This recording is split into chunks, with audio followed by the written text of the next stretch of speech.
every book should have a tongue glove mentioned in it, whether or not it is science fiction. Yeah, I do. I'm never reading a book again. Thanks, Liz.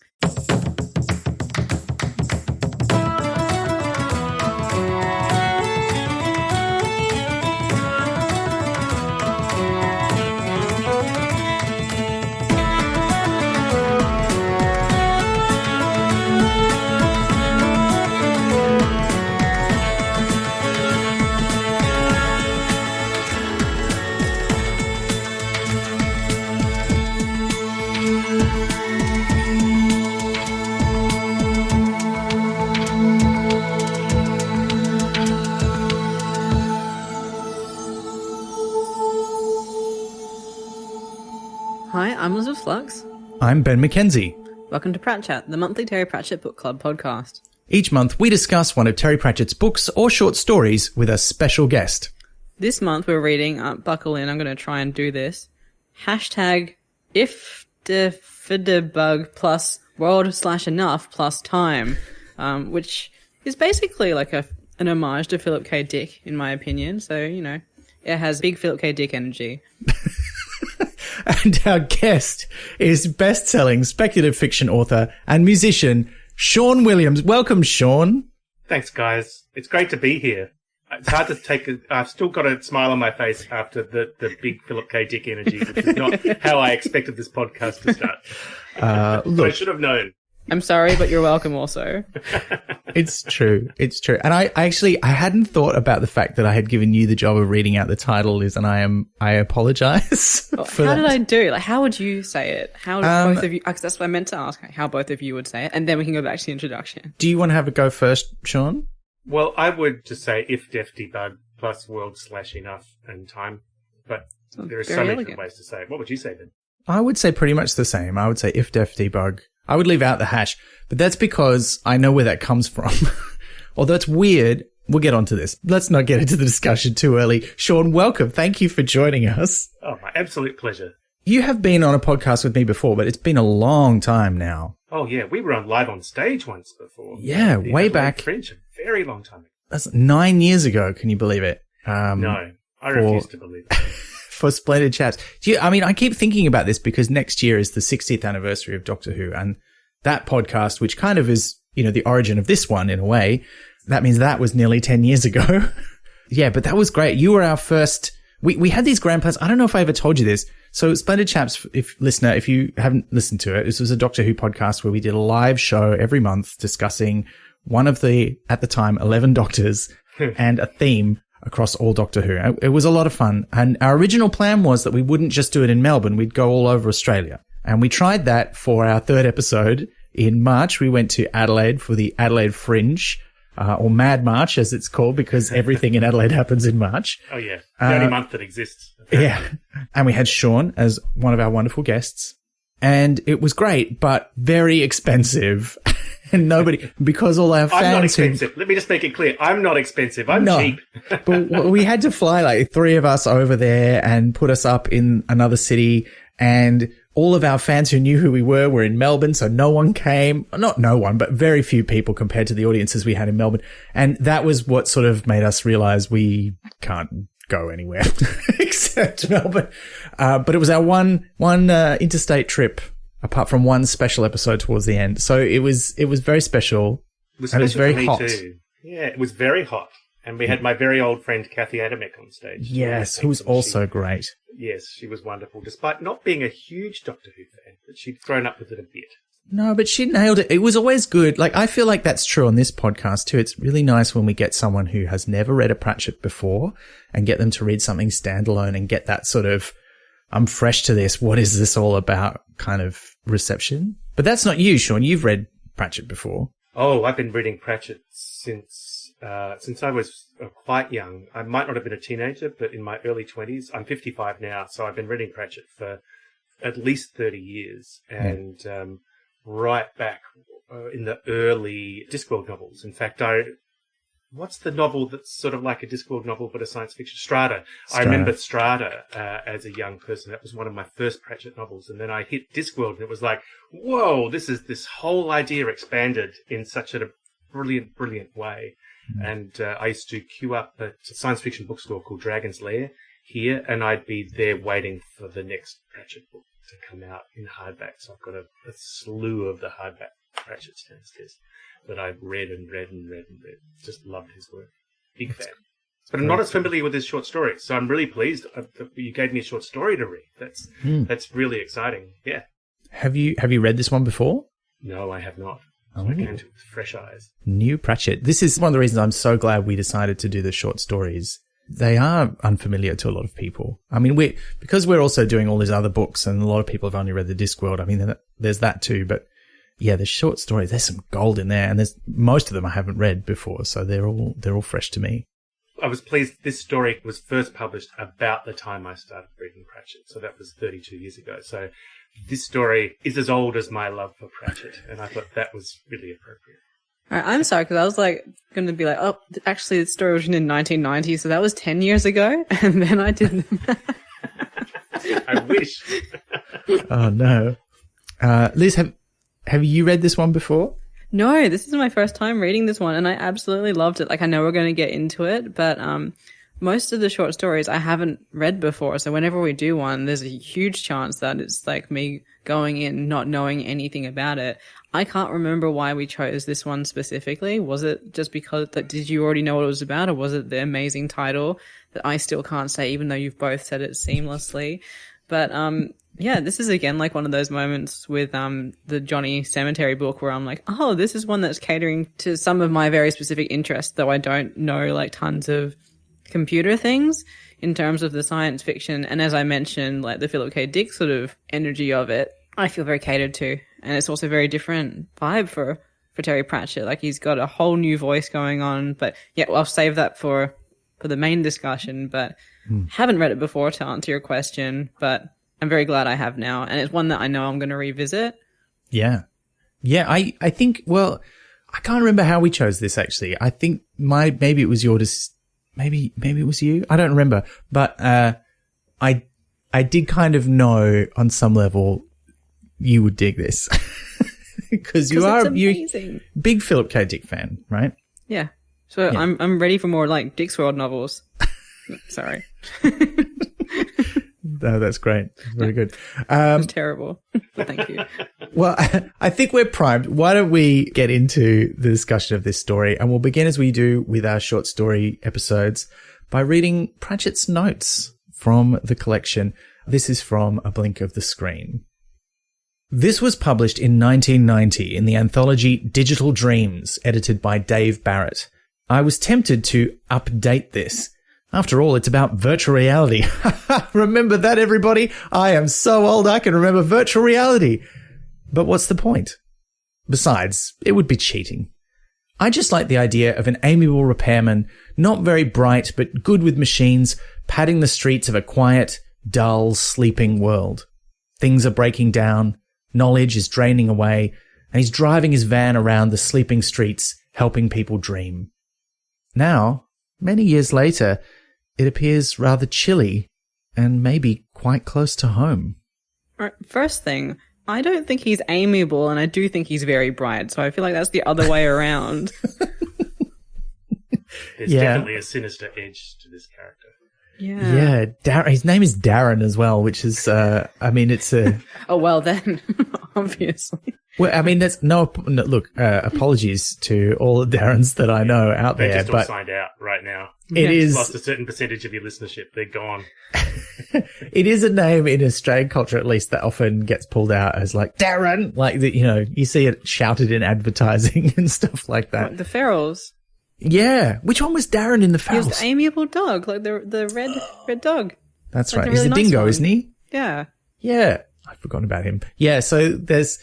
it's an interesting name for him. Look, we'll get into his character because we do get into his head. Pratchett does not write in first person a lot, except in short stories where he seems to really love it. He's really into it. In fact, I think this is the third of his short stories that we've covered that's written in the first person. I feel like with his short stories, and I can't speak to his motivation, but it feels like often he is reveling in the opportunity to experiment or to do something quite different because he would have to spend a lot of time writing in the Discworld voice, thinking through that world. And so like in the ones we've read, they in subject matter are often very varied. He likes playing with genre. Like he'll go like for a full horror thing, but also humorous, like because it's like Christmas cards come to life. This one, it feels like he's going really science fiction rather than fantasy, and an entirely different kind of voice to what we're used to. Because as soon as we started it, like from the first sentence, I was like, oh, this does not feel like something that Terry Pratchett has written. As you go through it, there's like the little throwaway comments, like the jokes that go through that you're like, you can absolutely see that it's him and his voice. But initially I was like, oh, he's taking a step back and sort of showing us what else he likes and is interested in and is capable of outside of the thing that most of us know and love already. Mm. As a writer, I think first person is tricky for some writers. It's really tricky for me. It took me 50 novels before I published one in first person because it's just so hard. But I wrote lots of short stories in first person because, as you say, Liz, it's great to experiment with styles and voices and viewpoints and so on and so forth. And I don't mean to suggest that Terry Pratchett wasn't good enough to do a first person novel. He would totally have rocked it, you know. But it is harder, and maybe it just didn't feel natural, and it's harder to sustain. But I also think there was a reason why he chose first person for this story, a specific reason that perhaps we'll come to later. Yeah. I just want to put this in context for his career too. This was a big year for him. So it's still quite early on in his novel writing career. This was in 1990 when he published 5 books. Like it was one of his biggest years, including Good Omens was that year. 2 of the Bromeliad books were that same year. Moving Pictures came out around the same time as this story. Oh, I might have that wrong, but I think it was towards the end of the year. And Moving Pictures was in November 1990. So it was a huge year for him. And it's an interesting anthology as well. I confess I looked at the list of authors and there were only a few that I recognized. Neil Gaiman is in there writing a poem. And who was the other? Diana Wynne Jones. Diana Wynne Jones, favorite of this podcast, was also in there. Did you get a chance to look at that list, Sean? Did you recognize any of those other names, or Liz? No, I didn't. I'm going to have a look right now. I would like to take a quick step back while we're looking that up, though, where you said like a huge year for him, 5 books or whatnot. I think that's really interesting and I'm sorry that this is a name you're going to keep hearing me say throughout this episode, that he's entering his Philip K. Dick era, because like that's like a normal amount of books for Philip K. Dick to release in a year. True. Yeah. There are a bunch of names in here that are familiar. Some of them are good old boys like Dave Langford, who's a very funny writer, a wonderful writer. Storm Constantine. Storm Constantine is a Oh, yes, field. I do. I forgot she was in there. Yep. Ian MacDonald is a great science fiction writer. There's some really big names. Keith Roberts, Andy Sawyer, Joe Saxton, Anne Gay. There's some good names in this, and this is a really solid collection. Yeah. I'm glad you know, because I sort of was looking at that list of names going, I'm sure some of these people are famous. And I just don't know them. They certainly were. This was a huge collection for 1990, looking at those names. Yeah. And it's like, it's got a very 1990 cover. We'll share a link to where you can see the cover, listener. It's quite, I can imagine seeing it on the shelf of the bookshop where I worked when I was, finishing high school. Yeah, full on. But great. And I forget which one it is, but in front of one of the short stories in the A Blink of the Screen collection, he does say, every short story I write is like drawing blood. That's why I don't write very many of them. And I'm like, this is in a book where there's like 50 of them. Like you've written heaps. But he does seem to space them out. He doesn't like write one every year or anything like that. Yeah. No, like the way you write a short story is you get your idea, you write it, you go, why am I a terrible writer? Why has anyone ever read any of my work? What am I doing? Take my keyboard away. Then you go live your life for a few months. You come back and you go, actually, this is okay, and I can fix this. There's an editor hits you up at a bar and says, "Hey, Terry, I need someone to fill out this collection. If your name's not on it, I can't sell it. Do me a favor. Come on. Here's a whiskey. Just say yes." And you say yes. And then 6 months later, the editor emails you and said, "Terry, where's that story? I needed it last week." And you go, "Oh, no." And you hammer it out in a day. And you hope for the best. And then you fix it in post. Those stories are also great. I also have produced some of my favorite things that way. Not where someone's like, I need your name to sell an anthology, but where you're writing it in one day. I did. I was quite tickled to see Neil Gaiman's name in there as well. He's written a poem called Virus, which seems like a very Neil thing to do.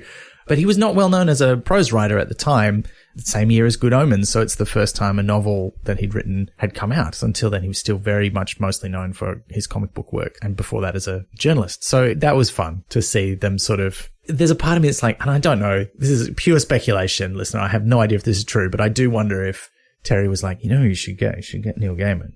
And they're like, but he's a comic book writer. He's like, he'll write something. It'll be good. He wrote a bunch of great short stories around then. I remember he was guest at an Adelaide science fiction convention in 91, and I only know that because I'd submitted a short story to the short story competition, which was a very Philip K. Dickey kind of short story, and I won it, and he presented me the award, and I was too strung out and afraid to actually attend the convention except to turn up to pick up the award. So I was this shivering little 24-year-old. But I arrived while Neil was reading a story from his collection that was out that year. It was the one about the troll living under the bridge. And I was listening to this madman in black reading this beautiful story. And to my mind, Neil will always be a brilliant short story writer, better than anything else, probably because of that first experience of seeing him read it live. So he was certainly known as a short story writer back then. Yeah. Mm-hmm. See, that's great. I've read that story, but only in its comic book adaptation. So I didn't even know it was a short story before that. But now I'm like, oh, that story is really good. It's possible that I've mixed up stories. So there might be a listener out there tapping away already to send in an email saying, Williams is full of shit. He doesn't know what he's talking about. So let me just qualify that it was over 30 years ago. That's but fine. My memory in my simulation is absolutely clear. We are self-correcting, Sean. I will look it up and it will be in the episode notes. Which I always title Notes and Errata because I do correct myself as well when I get things wrong. But that's the context of the time and the book in which this story was published. It's been collected a few times, so we're reading it in A Blink of the Screen, but it's also been collected in Once More with Footnotes and the German collection, which we will come back to when we get to the questions because there's something quite extraordinary going on in that German collection. We'll get to it. We'll come back to it. And it'll be amazing. Anyway, the story itself. Yes, it opens with this guy, Darren. We don't know. I shouldn't call him this guy, Darren. He's got a full name. His name's Darren Thompson. It's a very regular guy name, which I think is, purposeful choice. It's a very Australian regular guy name. He's Darren. He's Dazza Tomo, basically. Yeah. He does speak, like his internal monologue, even from that first line, I think you were saying that even from the first line it seems quite different, Liz, but when he says never could stand the idea of machines and people, it's not proper. And then next paragraph, he says, don't tell me that's right. I mean, it's got a very our Shazza says kind of energy to it. Yeah. To me, it had the kind of energy of you're just minding your own business on the bus, doing something, and the person next to you is like, oh, yeah, I disapprove of that. And the long story, and you can't leave because you're trying to get home. Yeah. And I'm not saying that's his whole character, but the first line just had that, I've got a strong opinion on this thing and it's unshakable and I will share it with you, which is that's a strong opening. Yes.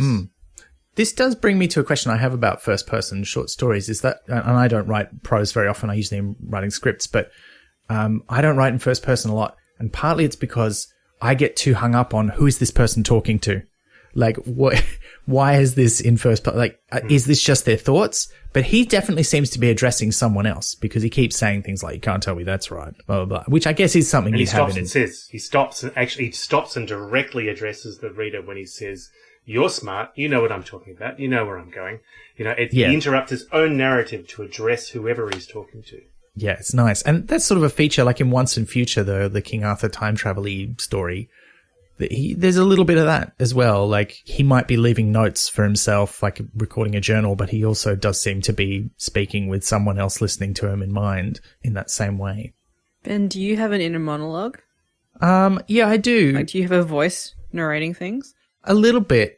But it's mine's a bit of an actor in a monologue in the sense that it's I've scripted it for me to say. It feels that, I don't know if that's too meta, and it doesn't always feel like that, but sometimes it's rehearsing a conversation.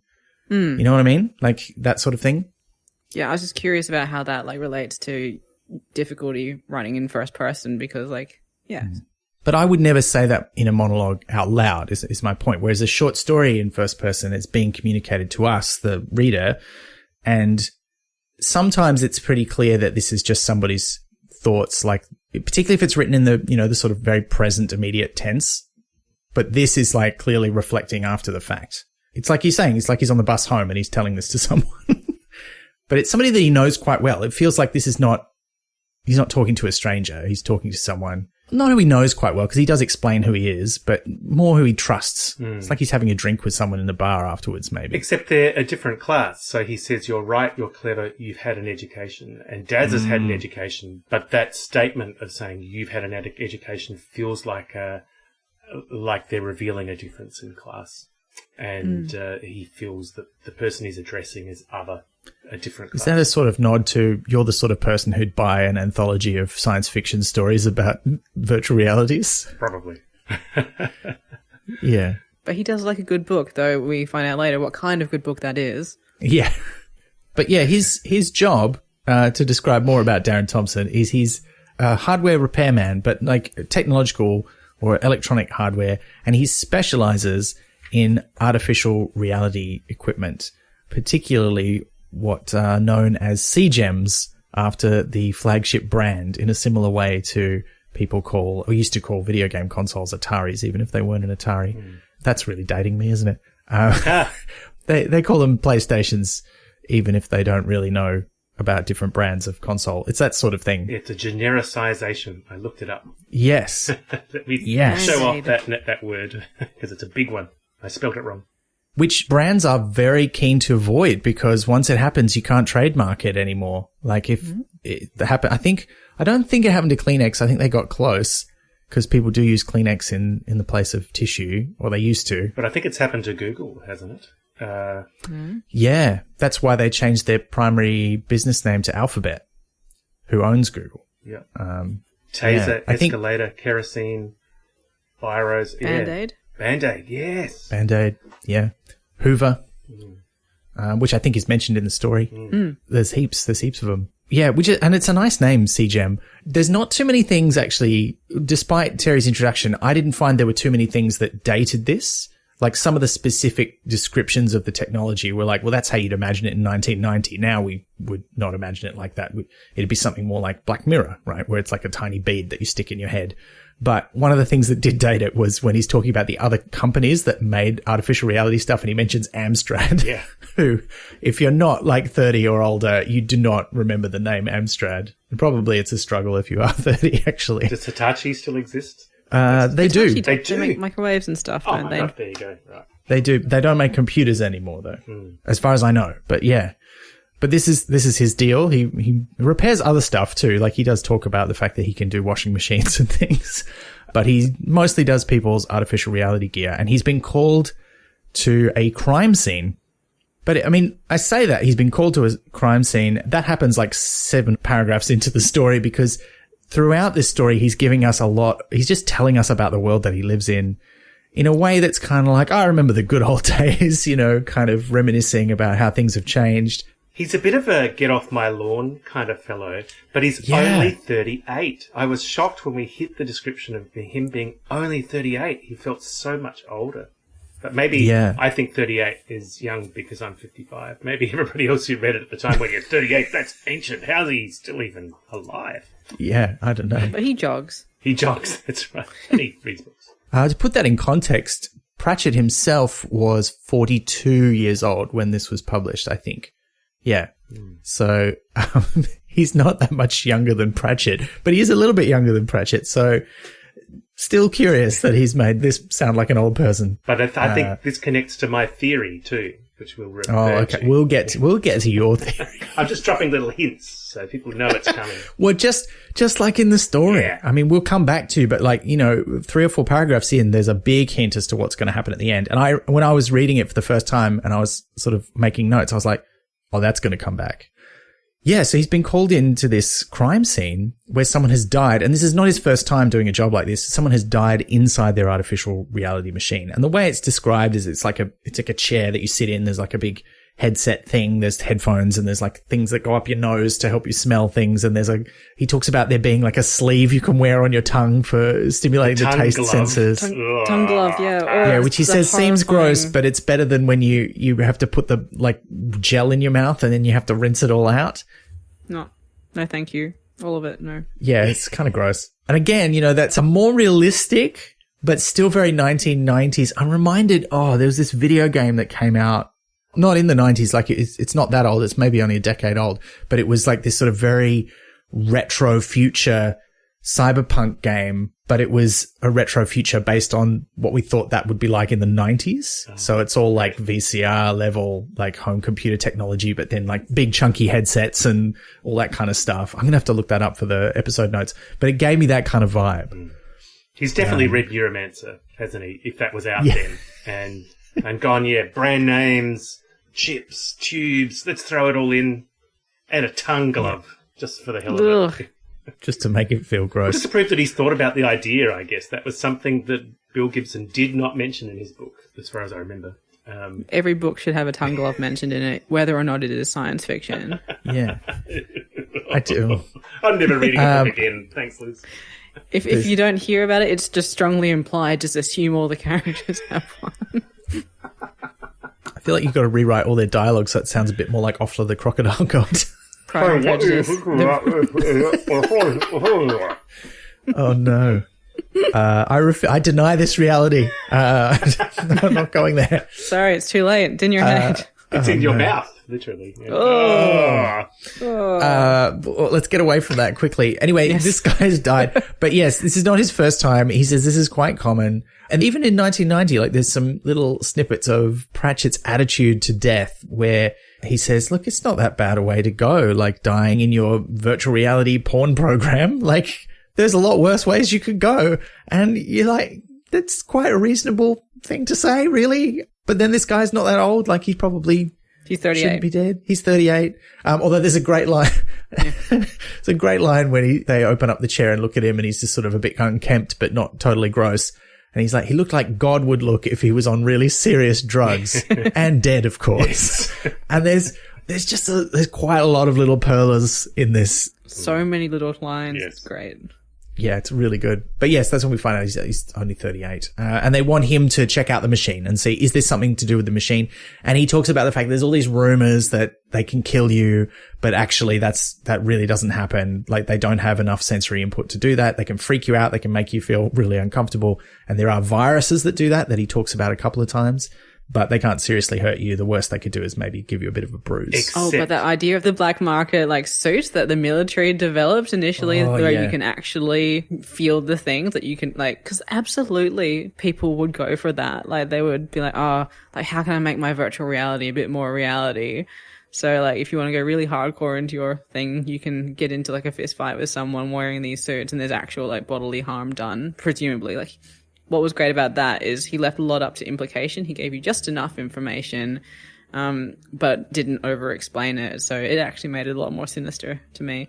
That image is really frightening, isn't it? Being beaten up by exoskeletons just to make your fantasy, whatever sick fantasy it is, real, more real. Yeah. Ugh. I think the other thing about that is Darren is so he just is like, whatever, like I've seen it all. But then there's those couple of moments where he goes, oh yeah, that's not like, and that's one of the few things in the story where he's like, oh, I've never seen that. I don't want to see that. Like you're like, whoa, okay. Well, from your description, you've seen some wild shit. So that is really awful. I think that really sold it to me as well. But yeah, it seemed a bit of a weird case. Like he can't find anything wrong with the machine. And not only is there not anything noticeably wrong with the machine, but there's a dude from the CGEM Corporation there, like some sort of, he just refers to him as a suit. He's clearly some sort of corporate guy who's observing. He has a name. Oh, he has a name. He's the only other character named, I think, apart from the dead guy, Paul Carney. And I think Carney's a deliberately chosen name. Like a carnival worker, con man, you know. I didn't make that connection, but that's probably because my year level coordinator when I was in high school was named Carney. Oh, really? Shout out to you, Pat Carney, if you're listening to this. I don't think you would be, but just in case. If you Another tick in the this is a virtual reality thing. That's what I was saying too. Sorry, Liz, we keep... Get out of my head. Sorry, I've slipped into your reality. Sorry. You're too in tune. It's a virus. Oh, no. Well, you know what? I'd forgotten he had a name, and that's probably partly because he's meant to be quite a forgettable character. Like when he's introduced, Darren says, I had noticed him before because he's one of those people you wouldn't notice if he was with you in a wardrobe. Yeah. Which Great. Such a good line. I'm going to stop reading out lines because I want to give other people a chance to read their favorites when we get to the end. But there's some great stuff. Do you think CGEM is just called that because it's a cool name? I thought it was like because it was supposed to sound like CGM, which is like computer generated something, like computer generated multiverse. Or... Yeah, it stands. Well, I understood it as standing for computer generated environments. Like it was because he's CGEM. That's where I took it from, but I couldn't work out where AFA came from, which is the word artificialers. But like it's just like, but you wouldn't have the AF, like, because it's just like. The AFAs. Like, yeah. I'll have AF. AFAs. It just reminded me of AFOL, which is the acronym for Adult Fans of Lego. Yeah. Which is like, because there's an assumption, which is an acronym that's derived from the fact that people assume Lego is only for kids, but there are plenty of adults who are still into it and love, making stuff with it and do extraordinary things. And so they have this acronym. And it just, every time I read it, I was like, fans of Lego? No, that's not what it means. Because that's the word he uses for the technology and the people who use the technology. AFA. It's all the way through the story, but it's not defined, which I think is interesting. No, I guess... You don't need it. Apart from the AFOL connection, I also feel like it's a contraction of artificial lifer. That's kind of where, like, something like that. Now that I come to think about it, that makes more sense to me. But that's kind of what I kind of gathered. Because, when I first read it too, I was like, that's not an obvious one. I'm not sure what that means. But I think it makes the world feel lived in where there's a term that somebody's using with great familiarity and you're like, I don't quite get that, but you're not explaining it, which means that's just something that you understand. But from context, I know what you mean. Do you mean lifer in the sense of confined to prison for life? Because that is great. I did not mean that. I meant someone who is keen on artificial life. They're living in artificial life, but that also gives it a derogatory kind of angle. An extra layer. There's another term in the story that's not defined that I couldn't find in the internet that I think he's just added for a sense of verisimilitude, however you pronounce that word, and that's paragorism that pops up in the middle of it. And I thought, well, what's that mean? And I Googled it and it doesn't appear to mean anything.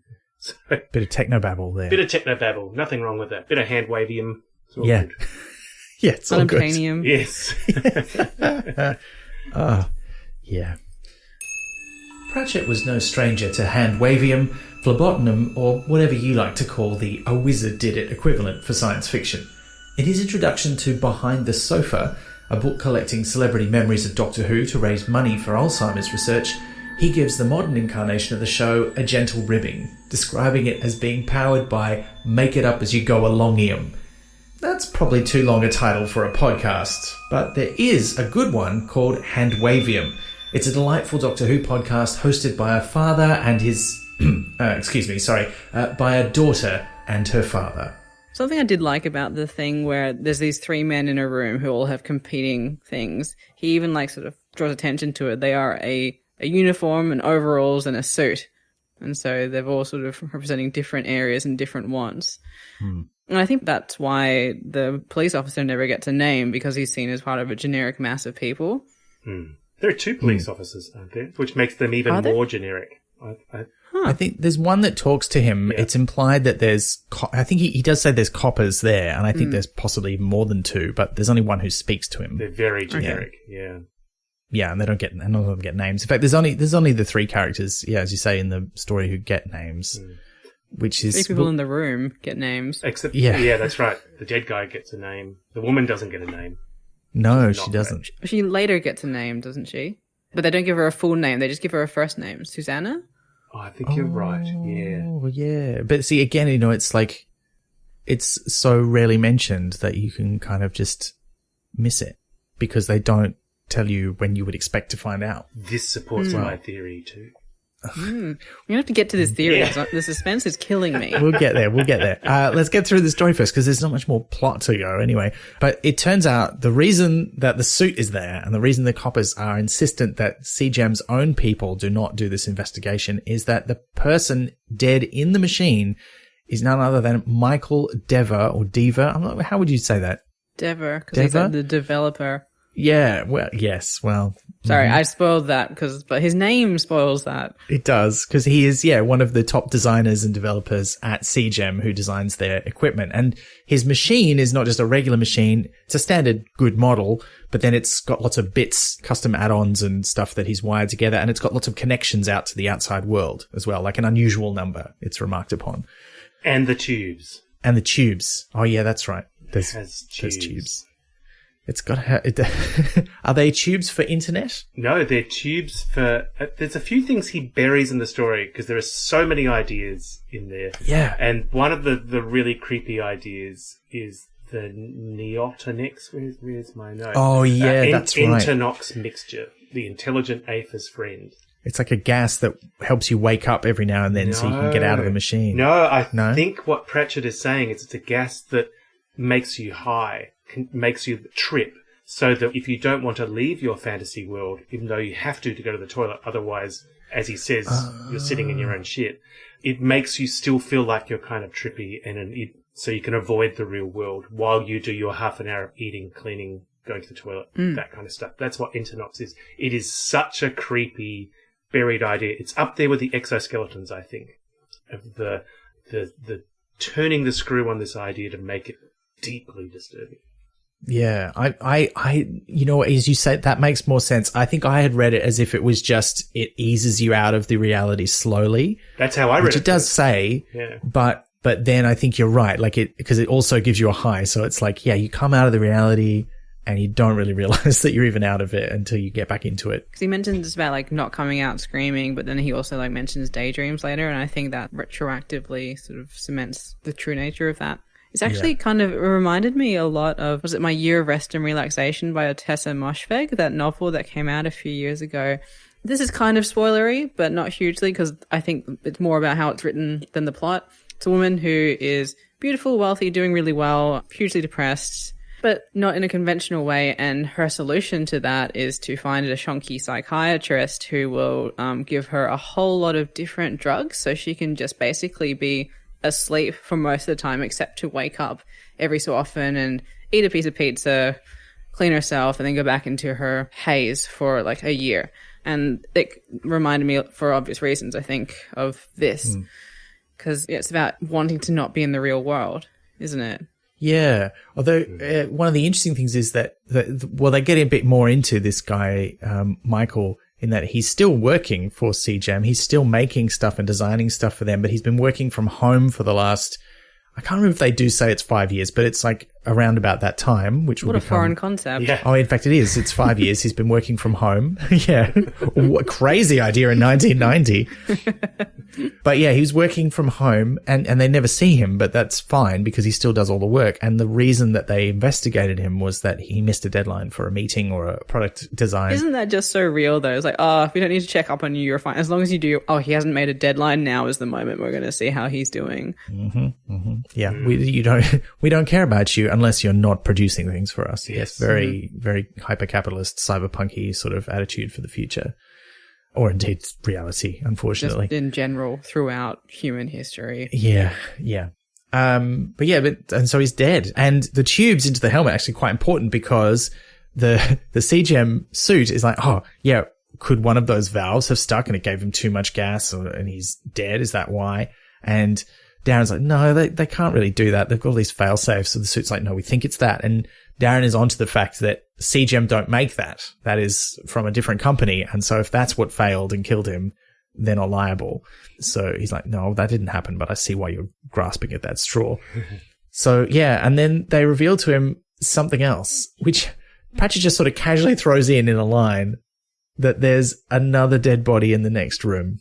Yeah, I was what? This is a really short story. How can you have a second dead body? Agatha Christie gives you a whole novel for that. Yeah.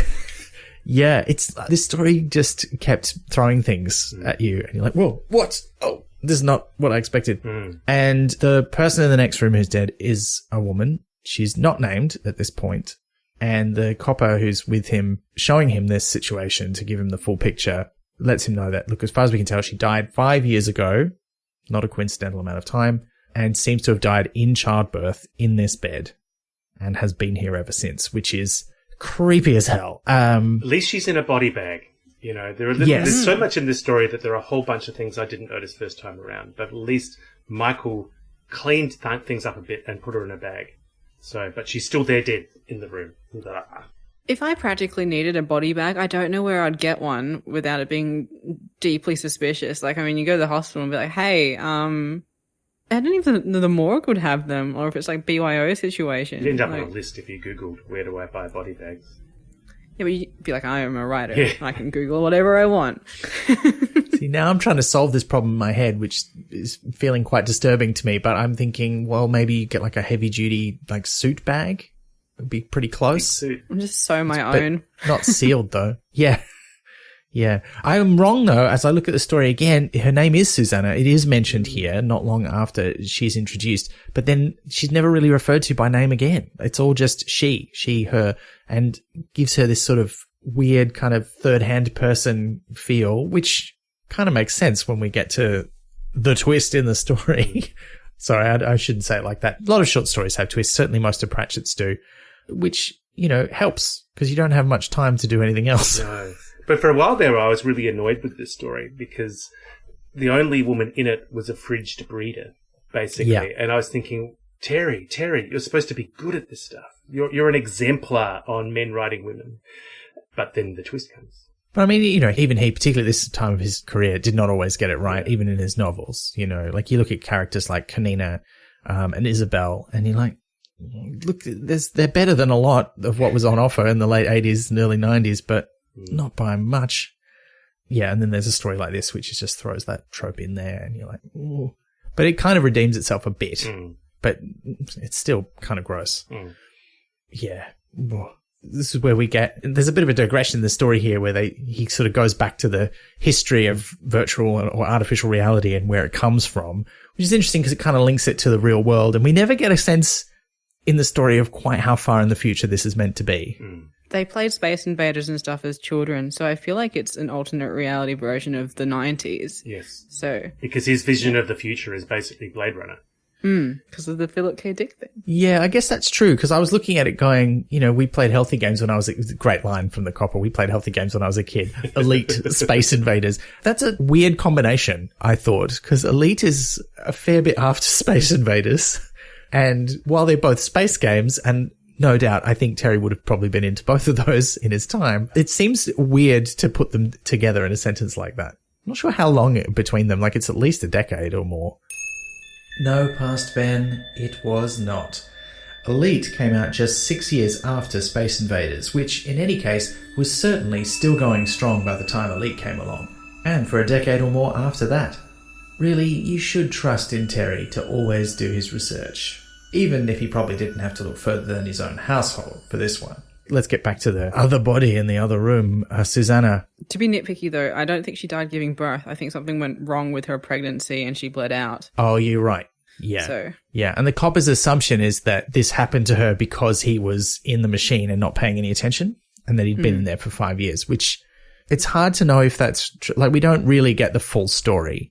But reading between the lines, it seems like that that could be what happened, but maybe it isn't. We're not really sure. There's space for us to read that into the story, though. And that's one of the beautiful things about a story this small with such little plot. And so many references where we have a certain amount of agency to put those bits together in ways that make sense to us. And that's, whether it's implied or not, is how I read it too. Yeah.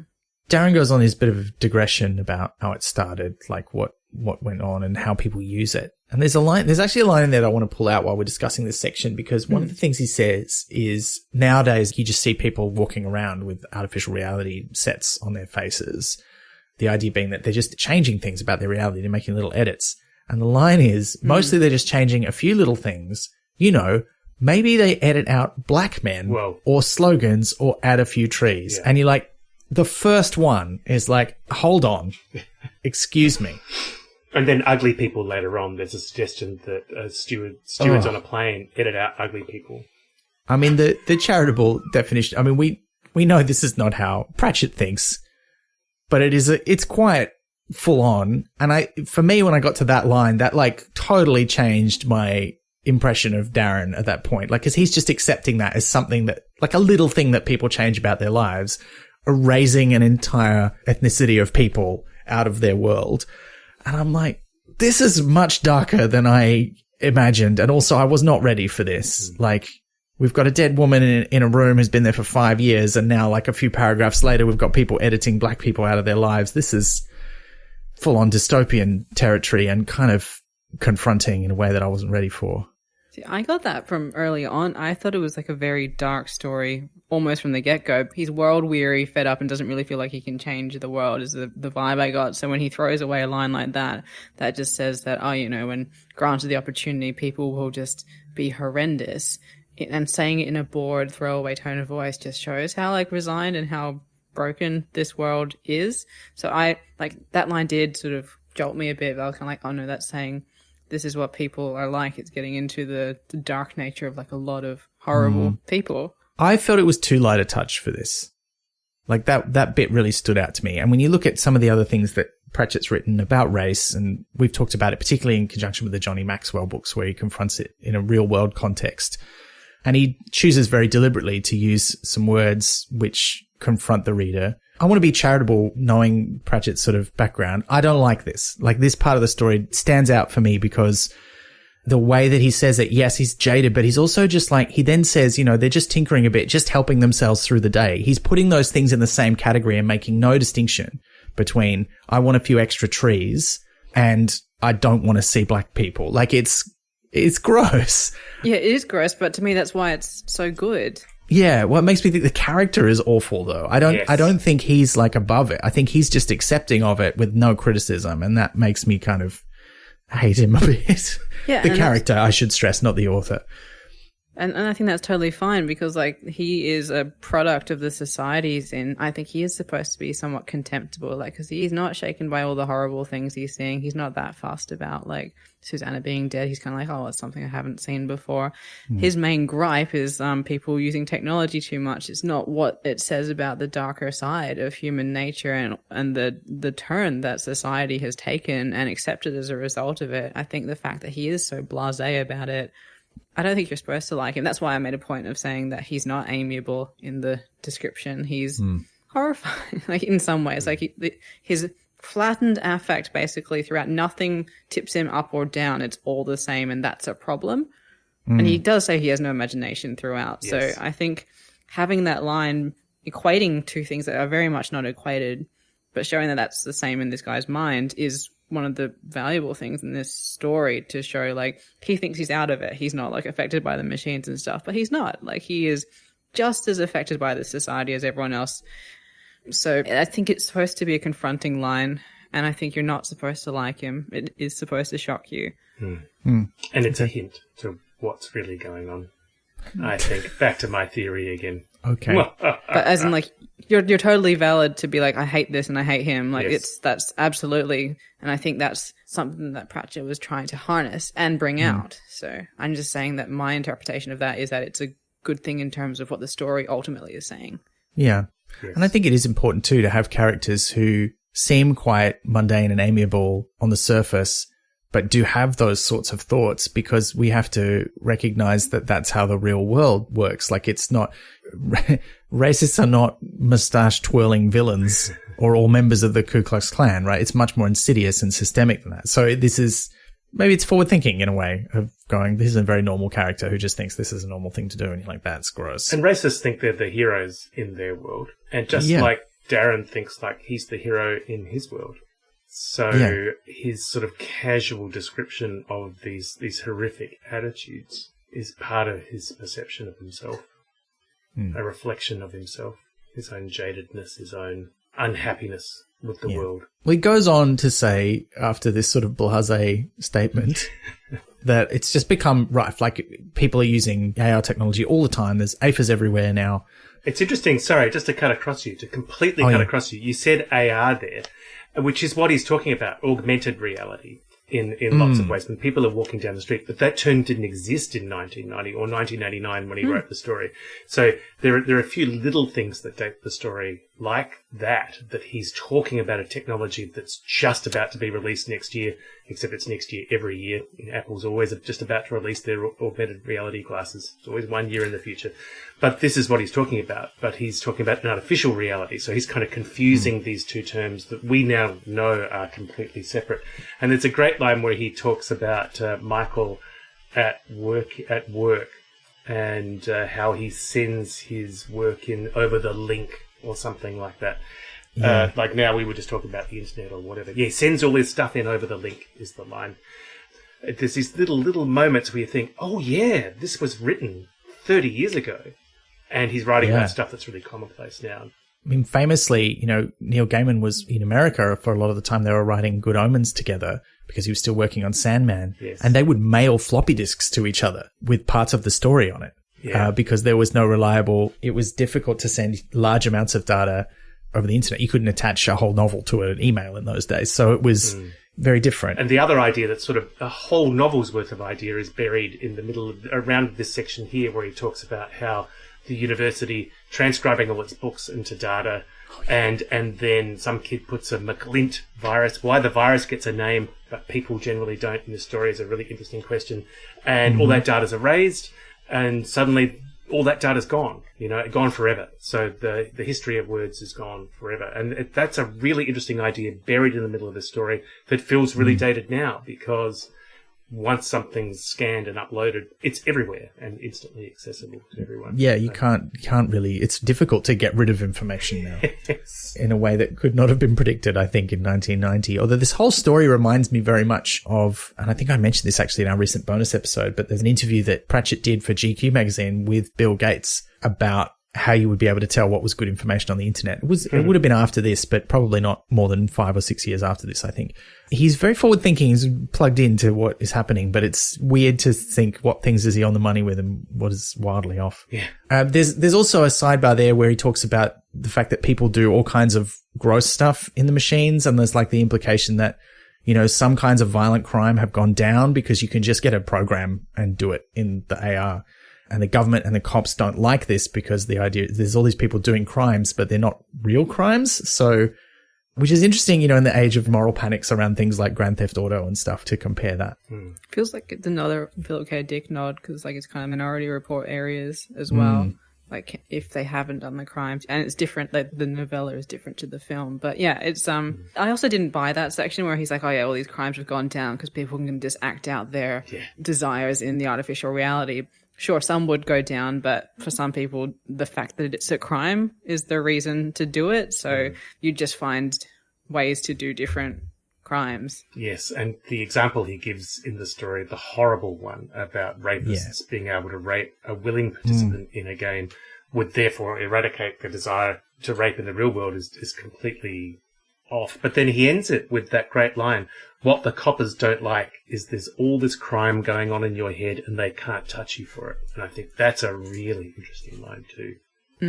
I think that works. The examples he gives don't work, but that line really works and makes it an interesting story. He does say, though, when he's talking about that example in particular, you don't have to be an Eisenstein. There's some weird sort of malapropisms in this story that sort of, I think, hark back to the fact that some information has been lost.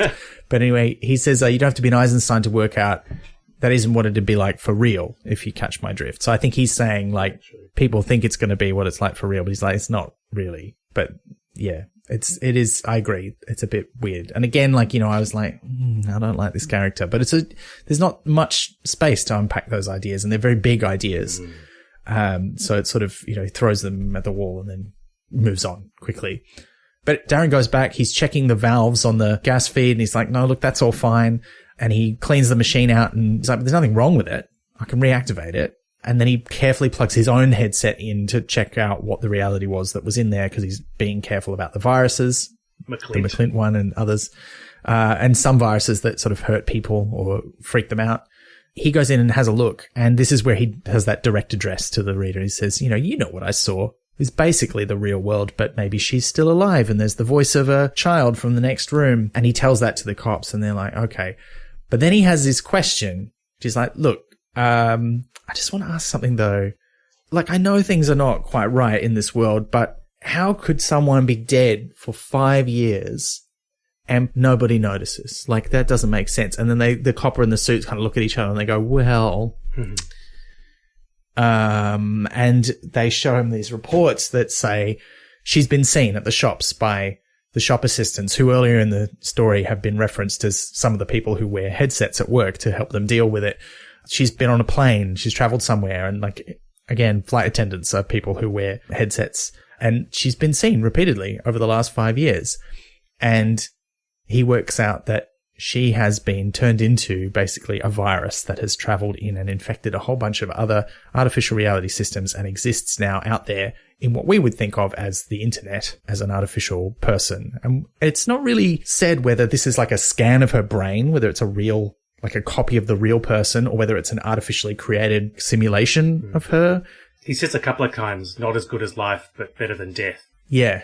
So it's not really clear. And I don't think there's any details in the bit where they talk about her body that sort of suggest she's been wired up to a machine or anything. No, she's dead. That's kind of almost the end of the plot. There's one final twist, which we'll get to, but he says that you won't have heard about this. It's all been hushed up by CGM because they're a big corporation. They can make it quiet if they want. But maybe you've seen her. And this is a hark back to the line early in the story where he says, you might have seen her. She could be anywhere. Maybe you've seen him. He also says, which kind of gives it away, but you don't really notice it at the time, because what he reveals to us, but he didn't reveal to the cops, is that when he saw her in the artificial reality, she said, tell him to hurry. And the clear implication is that he has joined her out there. He's found a way to sort of scan himself or upload himself. As we would say in modern times, he's uploaded his brain to the cloud and joined her as a virus-like entity in the artificial reality space, which is where he leaves us. It's really super idea, and it's a super ending, and I kind of feel like it's a shame he had to explain so much. I feel like this is a story that would work better now, because you could just assume the readers know all this stuff, and you wouldn't have to explain anything. And in fact, it feels almost like the beginning of a story that would be written in 2022. What happens next? You know, we're so used to the idea of people living in the net and artificial people living on after death and so on and so forth. But in 1990, that's the whole thing. That's the core of the story. Well, I think we're supposed to think it's the core of the story, but it is a really cool idea back then. Yeah. Whereas now, I mean, you see, like, there's been like at least probably 3 or 4 episodes of Black Mirror, for example, about this kind of stuff. I don't want to spoil any of them in case, because in a couple of them it's kind of meant to be a surprise.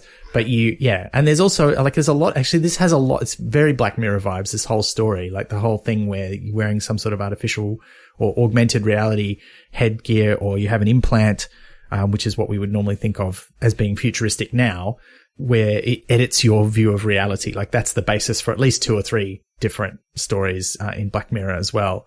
So it's got that real vibe to it. And also it's quite dark, as we've been saying. So that also gives it a real Black Mirror vibe. And no one's nice in it, really, except for the couple. I suppose they're kind of nice. But yeah, and I've got to wonder if, what's the Black Mirror guy's name? I've forgotten his name. Charlie Brooker. I wonder if Charlie has read this story, if it was one of the things that influenced him. That'd be interesting to find out. Like, even if you go back further, and it's not the same thing, like, even in The Wizard of Oz, like the original book, you know, the Emerald City isn't actually emerald. They make you put on glasses when you go in to protect you from the glare of the emeralds, but actually, that's the thing that makes the normal city look cool. Emerald tinted glasses, yeah. So even before computers, it's kind of about, like, editing what we see and accepting different realities. I wonder how old the phrase rose-coloured glasses is. If only the information at that university hadn't been white, we could look it up. Maybe over the link. What's name? I don't know. Yeah, that's right. Oh, I love those lines. Man's thirst for what's name and dawn of thingy. They're so Pratchetty. They are. It's a quintessential. Like, we could have, I mean, I don't know if this was on our list, but we could have called this podcast, you know, the What's Name Cast or something. You know, it would have been very appropriate. Because he really only has one common man's voice, as far as I can tell, and it's great and it's charming and it's wonderful. But it was so weird seeing it in such a dark story. Yeah. I think maybe, you know what? I think that sort of explains why I had such a reaction to some of the things that Darren says, is because he sounds like Fred Coleman or one of the regular characters. And you're just like, but I thought I was supposed to like you, but you're awful. So it was a bit confronting, I think. But again, you know, that's a good thing to be aware of. You know, just because somebody's nice doesn't mean that they're not, you know, just because they're polite or they're friendly doesn't mean they don't believe or act on some really horrible stuff. Mm-hmm. Look, before we get into your pet theory, Sean, I just want to give us an opportunity. Are there any other favorite lines or bits that anyone wants to read out and share? Because there's so many, like, for a short story, and it's quite short. Like, I think in my electronic edition, it's not very long, like, depending on the size of the font you're using. It's only 6 to 12 pages. I liked Madame Ovary. Yeah. It was a thing that the fancy people enjoyed. Like we only enjoy the highbrow, like virtual reality things, like Madame Ovary. I thought he was talking about fancy porn until I realised that he's supposed to be an everyman who doesn't quite get the names of things right. But yeah, Madame Ovary. Is it? I see, because like I said before, I kind of read that two ways. Like, is that because are they malapropisms because he's not that well educated? Because he does say at one point, people assume he's got a bunch of degrees to work on these machines, but he's like, no, that's not me. So I think he does say, like, I'm not educated, to go back to your earlier point. But is it that, or is this a side effect of more of the information having been lost and no one really remembers what they are? Because there's a later bit where he mixes up Romeo and Juliet and West Side Story, because he's talking about how romantic it potentially is that these two now get to live together in artificial reality forever. And he likens it to, yeah, it's like that story, it's a musical set in New York, Romeo and Juliet. And you're like, okay, yeah. Well, it's like there's no common pop culture anymore because everyone's living in their own little world. So you kind of have to grasp for these things that you think other people might know. Bit like the age of streaming television. I think if you lost the history of English over time, all of society's language would adjust to not being able to look things up, because it's implied strongly that they're not trying to rebuild it, even though he said that thing about... Oh, yeah. So... That was weird. It could be either way. It could be he doesn't know these things, or that's how people talk now because it's been enough time that things have devolved or evolved, depending on how you look at it. Because like language is constantly changing. So yes. Actually, that thing, that whole thing that you said, you set up a whole story, the destruction of the dictionary or etymology. That feels like a Jasper Fforde novel waiting to happen. Actually, now that I think about it, that's a very Jasper Fforde kind of idea. Forward thinking. Any other favorite bits? He captures some really icky things really nicely. Apart from the tongue sleeve or whatever, there's the description of the home when Darren walks into the house where Michael is dead and his wife, it turns out, has been dead, or partner's been dead for 5 years.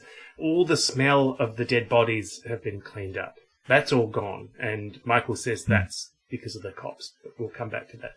So the only smell in the house is a sort of a musty smell. When you leave your home, say, Pratchett writes, and your mum keeps the room just like it was for 10 years, that's the kind of smell. And I think that's a beautiful description of the space they're in, both literally and kind of metaphorically. That's become the space of the whole world, because everything that's horrible is erased, but there's a kind of musty staleness left behind because there's no talk of new stuff. Nobody really remembers the old stuff. It's just musty whatever. And that's all that's left once everything's been edited out. And I think that's just a beautiful little line that kind of captures Michael's way of looking at the world, or experiencing the world, rather. Just this dead kind of mustiness to which our old bedrooms all return. It's very grim.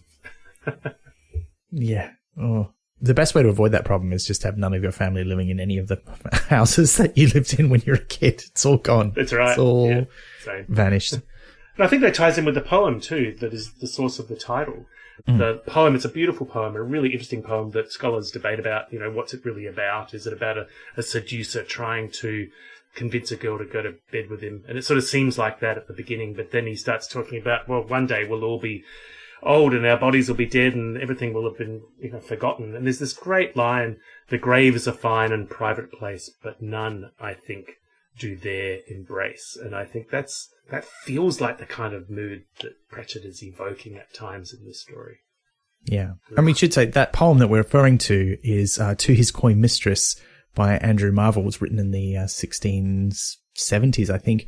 It wasn't published until after he died. I think it was written maybe even a bit earlier than that. And it's famously quoted in a lot of things. The first lines are, had we but world enough and time, this coyness lady were no crime. We would sit down and think which way to walk and pass our long love's day. Ooh. Yeah, it's a classic. And you see it pop up all over the place. Peter Capaldi's final couple of episodes of Doctor Who, one of them was titled World Enough and Time. And perfect for him too, because towards the end, the poem goes, but at my back I always hear time's winged chariot hurrying near, and yonder all before us lie deserts of vast eternity. Which is a fantastic imagery.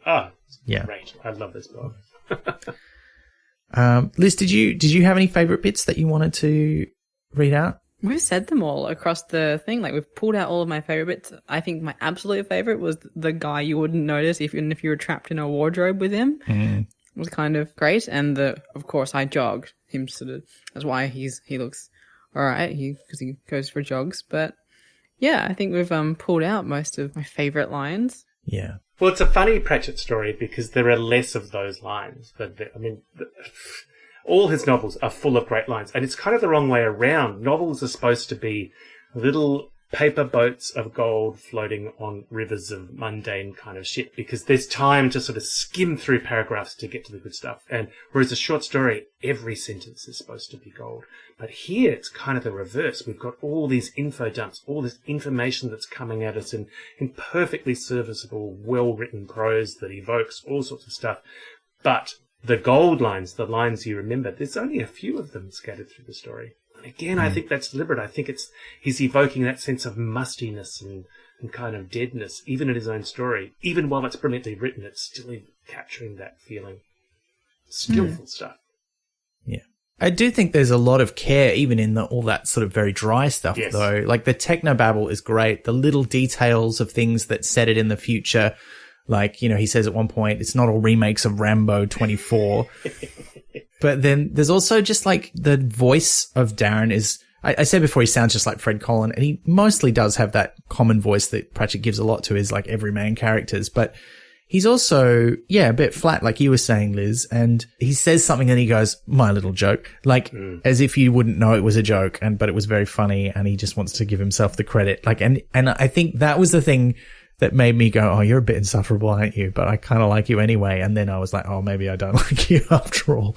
He's the sort of person, if at the end of the book revealed that he just killed tons of people, I'd have been like, I believe that. It could have gone that way. Yeah. I think it has. You think it has? Oh, yeah. yeah, Look, let's get to your All theory right. before we get to listener questions, because you have a very interesting And take I'm very on this keen story. to hear it. Well, I don't know that it's that interesting, really, because I think it's kind of an obvious take. And it's and I'm sure it wasn't an obvious take in 1990. In 2022, when we've seen lots of here's a story about people living in a virtual world, the obvious twist is the protagonist is in the virtual world too. So, and I didn't come up with this theory on my first read or even my second read. It was the third read. I was telling Ben earlier, about 4:00 in the morning, I woke up going, Darren's in his own virtual world. And then I, in my half asleep state, I thought, maybe I am too, and which is exactly the feeling that these stories are supposed to be. But I started looking at the story in the light of that, thinking it might be an interesting way to look at the story, or even just discuss the story, or even just a throwaway joke. What if Darren's in his own virtual world? And I think there's a lot in here that suggests it. Now, I know Terry didn't like literary theory, but there is a kind of a theory called reception theory where, what a story means is kind of different to every person who reads it, and a reader brings their own kind of background, and they can make their own kind of meaning in a story that may be quite different to what the author intended. So I don't know that this is what Terry intended, but I think you can read the possibility that Darren is in his own virtual world throughout this story. And there are little lines, like the line about the no imagination and proud of it. And artificial reality, just like reality ought to have been. Now, what would reality look like to Darren? He says a lot in the story about what he thinks reality is. And in his vision of reality, he's the guy who's kind of knows how it all really works. And it seems to go that way. He's the one who works out about the virus of Susanna, who's everywhere, and that Michael is going to join them. Two named characters. Notice he pieces it all together, so he's the kind of hero. He's got an audience to tell this story to, and that's us, of course, but it's also who might it be in the story that he's telling the story to. And there's this little idea buried in the story that I wouldn't even have noticed, but for the fact that Terry Pratchett mentioned it himself. This is a story about a handyman who goes around shoring up everybody else's fantasies. That's his job, right? Every 6 months, he kind of goes in and tops up their gas, makes sure the gear is working, so they don't die on the job, kind of thing. I think he's a sociopath who's invading all these fantasies. When he goes around to check on his customers, he's invading their worlds to tell them his story, which is how cool he is. You know, just this other day, you know, maybe they're based on truth. Maybe they're completely fabricated. They can't be completely fabricated if he's actually working, you know, doing this job on the side. It must be partly true, but every good lie is based at least partly on truth. He's telling the story to these people who are trapped in these chairs, wanting to enjoy their own fantasy world. And when he says, look, you're educated, he means, look, you're smart enough to have got yourself into this situation, trapped in a chair, living what you think is a fantasy world. But hey, you've got to hear my story because I'm the one who's keeping you alive in the real world. And there are so many hints throughout the story. Once you start looking at it, there's a line, most of the conversations you have with most people are just to reassure one another that you're alive. He's having that conversation with somebody in a chair to reassure them that they're alive, but he's also doing it for himself because he knows that he's trapped in a chair. He has erased that understanding from his world, just like he imagines that people have erased ugly people and black people. He knows that's horrible, but he also knows that what he's done to himself is horrible, but it keeps kind of leaking through. And he says, people and machines. I can live with that. He's kind of done that to himself. It's not like life, but probably it isn't death either. Sort of like a Godfather. All the way through, he's bringing people, including himself, into this weird, screwed up kind of afterlife where the graves are fine and private place, but none, I think, do their embrace. And he's talking about himself in that poem.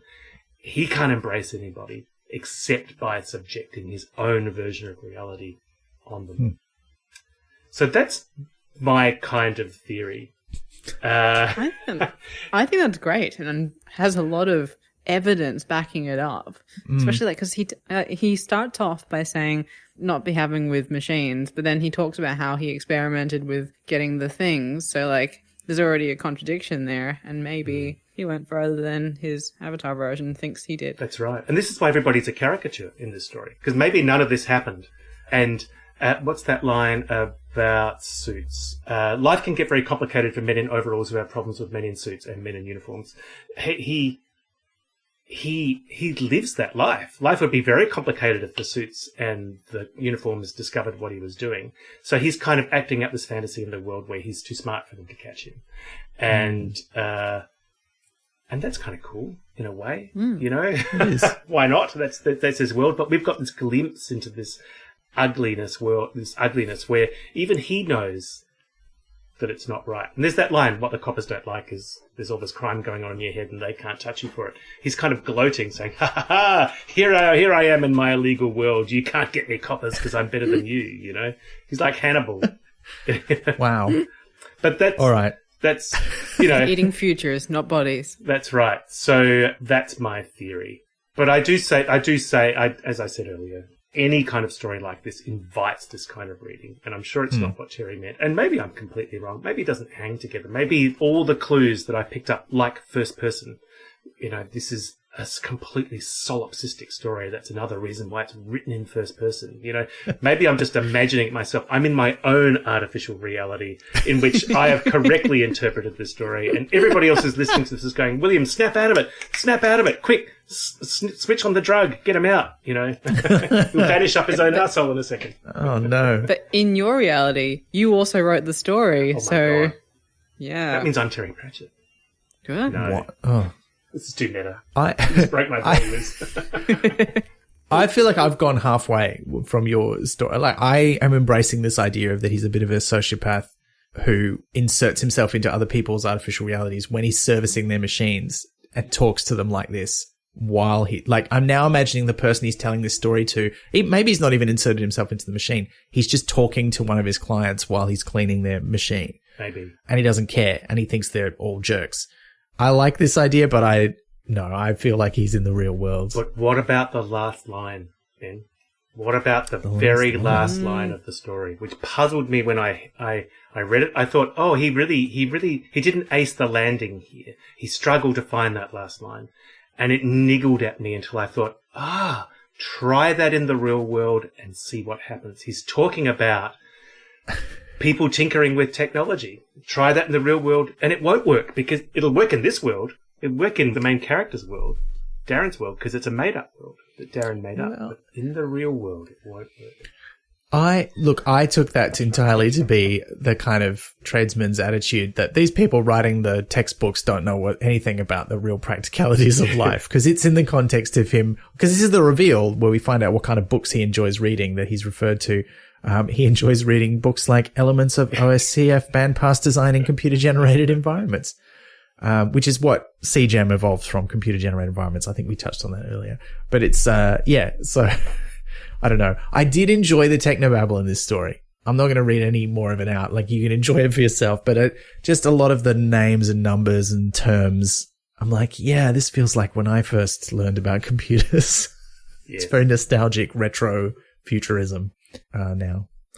Yeah.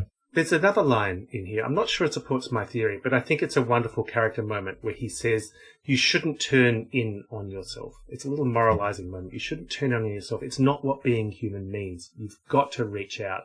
Now, whether he's subjecting his story to his incapacitated customers or whether he's just bailed up somebody on the bus, but I feel like the character, Dazza, is reaching out because he feels isolated in this world where nobody really connects. He never mentions any family, any friends, any loved ones.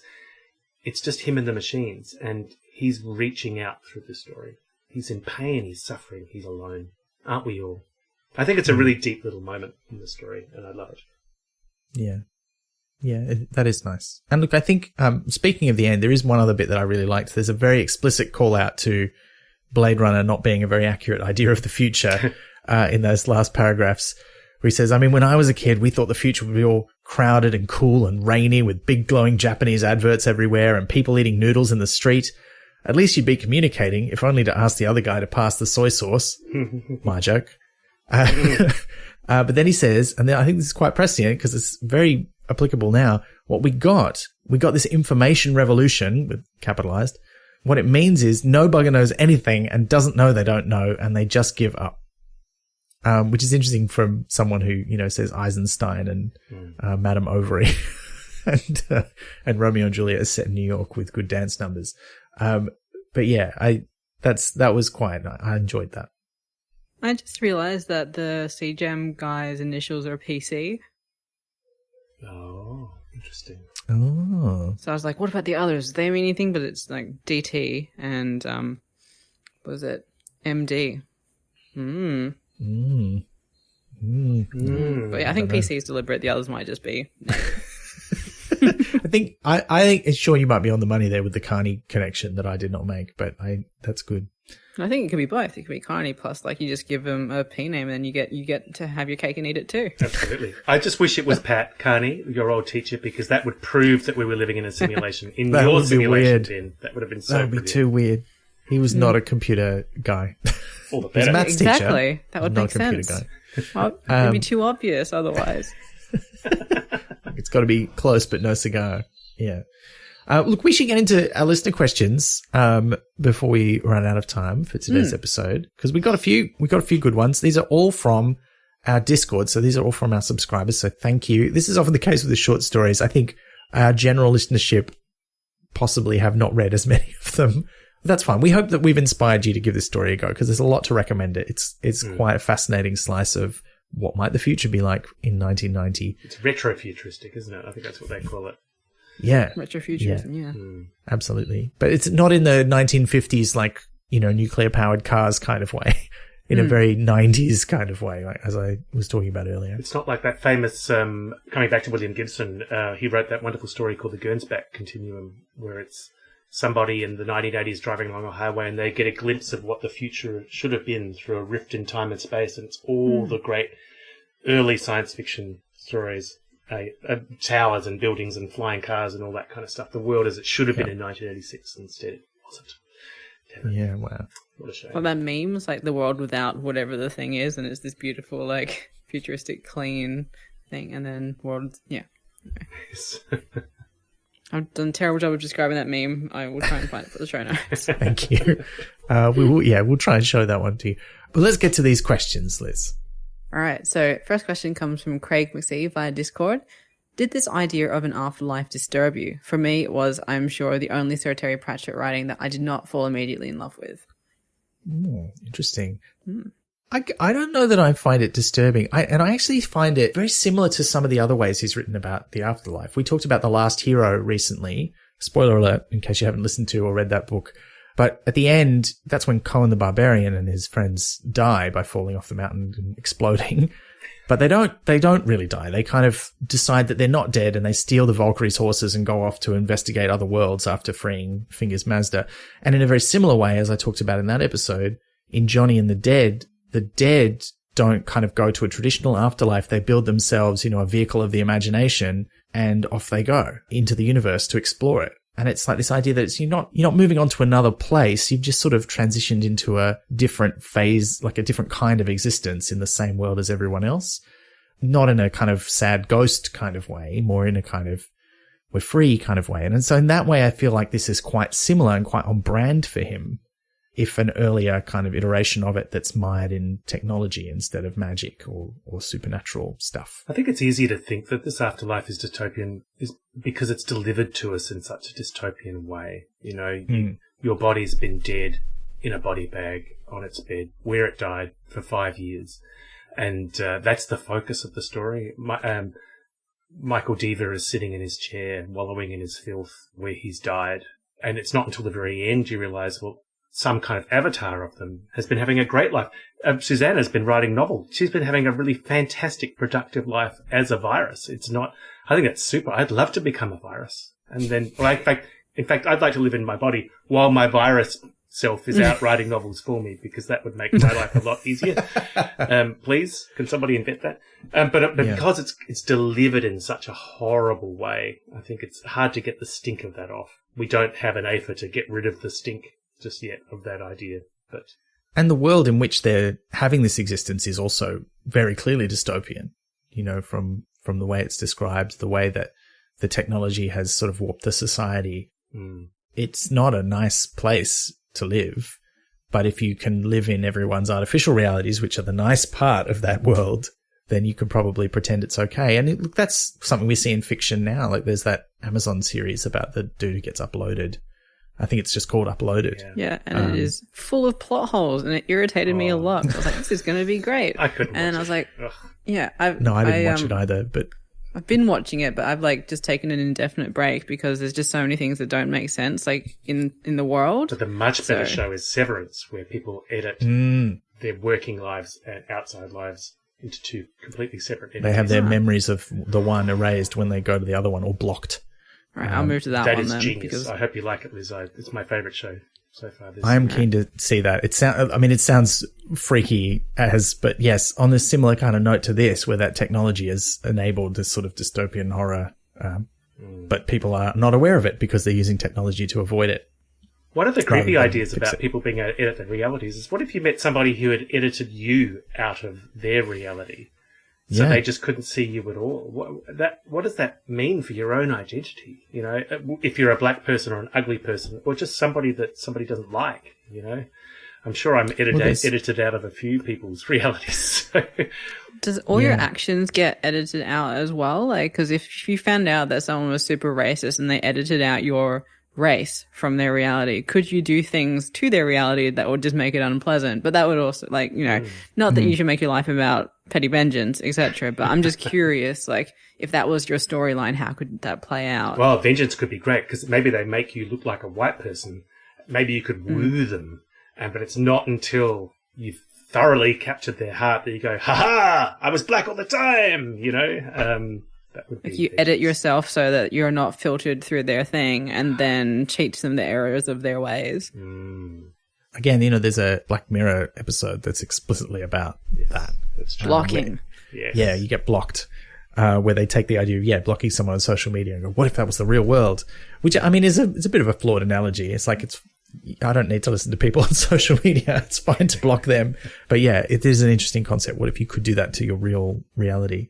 So I guess I didn't find the idea of the afterlife disturbing in this story, to answer your question, Craig, but I did find the world in which it happened, and I would not want to be in it. I would not want to be a digital ghost in that world, that saying digital ghost just threw me back to the Osborne book of the computer that I used to have, where they sort of had these little cartoon ghosts inside the computer explaining how it worked. I don't know why they had that. But what about you, Liz? Do you want to be a digital ghost in the AR? Well, it certainly didn't disturb me. This is something I could probably spend like 2 hours on itself, just dissecting the different things, because I feel like humans in society have the potential to ruin anything that sounds good on paper. So, like, in theory, like, the idea of being able to have a digital, and I would argue that it's not an afterlife, because if your consciousness is continuing even if your body is dead, then are you really, is it the life continuing? Are you dead? Is it an afterlife, or is it a continued life in a new format?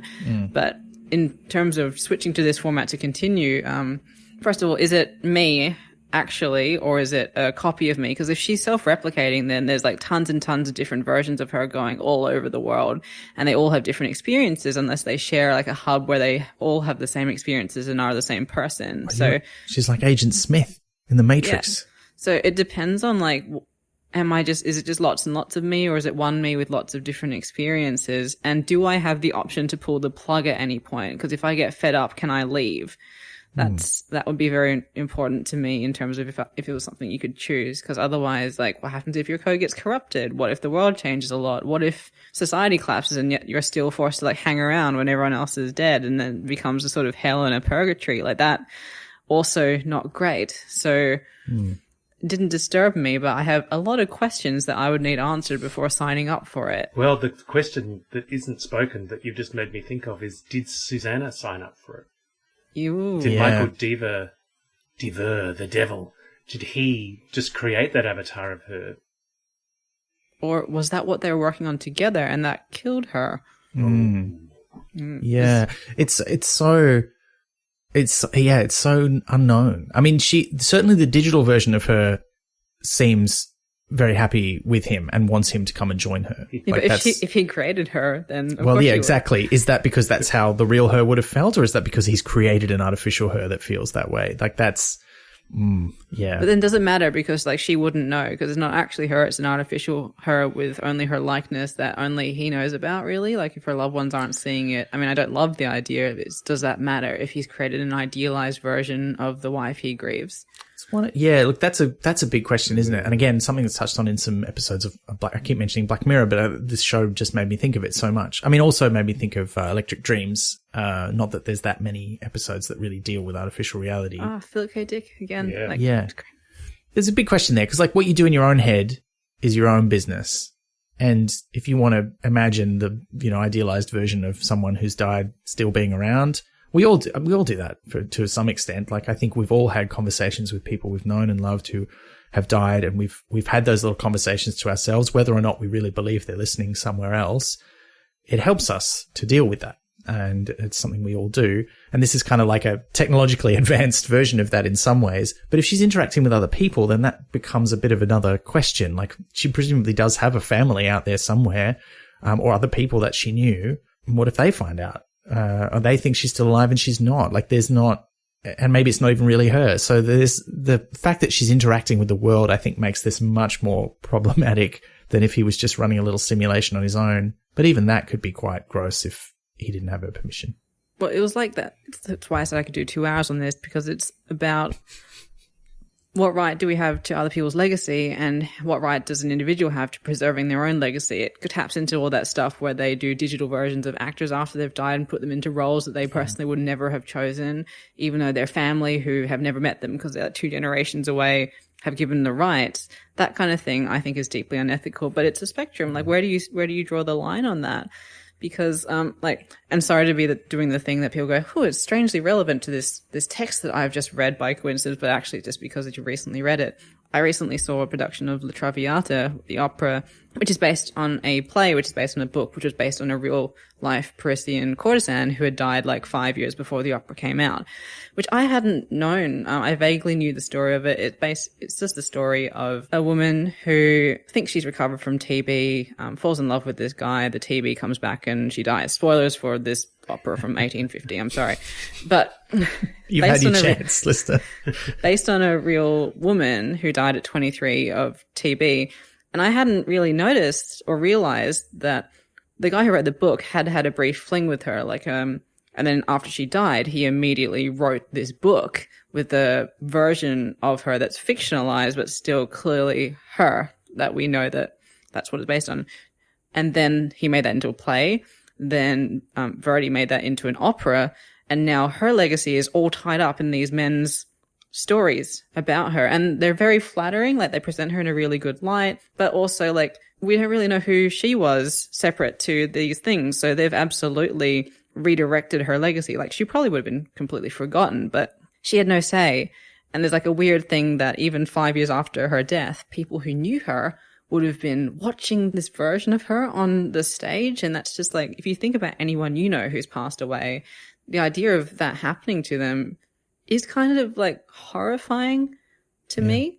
But now here we are 150, 170 years later, and that's the version of her that's most enduring. So I hope that doesn't feel like too much of a tangent, but I think in terms of creating new people to put it in, it's a really murky, if not just unambiguously bad territory. I mean, we see it with living people now. Like, it's becoming increasingly common to make biopics about people who are not even dead. Like, you know, The Social Network with Zuckerberg and the team behind Facebook. We've seen it in, like, Pam and Tommy, like the recreation of, like, the sex tape, which a lot of people have pointed out, like, that was quite a traumatizing period of her life, that they are not, like, she's not on board with this. She doesn't want them to be making this. Yeah. It's very hypocritical. And yet here are people presenting a version of her and her life and what happened there, while she's still alive and has to deal with people talking about that again. Like, that's a whole other thing as well. So it's still happening. Trying to rebuild her career after. Yeah, exactly. So it's, and you know, that's happening before people even die, without even needing to digitally recreate anybody. Like, people are taking other people's real life stories and telling them without permission, because there's no legal recourse. Like, it's something that really happened. It was in the public domain. But still, yeah, quite unethical, I think. Anyway, it is a huge question that we've probably strayed into there. That wasn't quite directly what you asked, Craig, but I think that's the mark of a good science fiction story, is that it provokes these kinds of questions that apply to the real world and makes you think about them. So I think even 30 years on, this story is doing its job. Yes, exactly. The next question comes from Joel Molan via Discord. First part's from me. Had Liz read this story before recording the Eek Club segment on personalized VR movie adaptations? I had not. It's just something I think about a lot. More proof of the simulation, I guess. I want to stress again, I'm joking about that. I don't think that's real. But yes. Or do you? Is that just what simulated Ben would say? Yeah. The simulation hypothesis is the idea that we could all be artificial minds in an advanced computer simulation of human history. It's just a new version of old philosophies where the material world is an illusion. But some people do take it seriously and interpret any kind of coincidence or weirdness as evidence that someone is manipulating the simulation. So, I want to reassure you that the fact you don't remember any previous mention of this in the episode is not evidence of the simulation. The only one editing your reality is me. But by reality, I mean the podcast. It was a really long digression. I had to cut it. And the next question. This story leaves a lot of room for interpretation for the reader. On your read, did you think this was a happy ending or tragic all the way? I mean, I think it's a mix. Yeah. I think that what happens to them in the real world is tragic and possibly awful. It's quite nice. I think there is a romantic interpretation that they're living happily ever after. But again, there's that big question mark of, did Susanna sign up for this? Or has she been recreated or scanned or uploaded without her permission? We just don't know. And that makes it hard to really get on board, even if the digital versions of them are fully happy. But the digital versions are fully happy. Did the ends justify the means? Tricky. I mean, I don't think they should be deleted. Yeah. Like, that would be too much. But I don't know if it's a happy story along the way. I think it sure is an ending. But just like a lot of things, it's not clear cut, and that's good. It's like we were saying before, the fact that it raises questions is the mark that it's done a good job, this story. I think a large part of it hinges for me on whether you think the cop's interpretation that Susanna died because he was in the machine and couldn't help her when she was having this complication is correct. Which, look, on the balance of it, it seems like I don't understand how that could have happened otherwise, to be honest. I mean, it's the future. You'd hope that they have reasonably good medical care and you would do something about it rather than nothing. But maybe also he wasn't even at home at the time. We don't know. Like, it was after her death that he stopped turning up to the office. So maybe We just don't have enough information there to know. I think what happened to Michael and Susanna are kind of irrelevant to the question of whether it's a happy ending or not, because the story is really about our mate Dazza, who's telling the story. He's getting his own thing out of this story. He's kind of a framing device in lots of ways, but I think he's still revealing something to us about himself in the course of the story. And I think it's a total happy ending for him, because he comes out feeling smugly superior.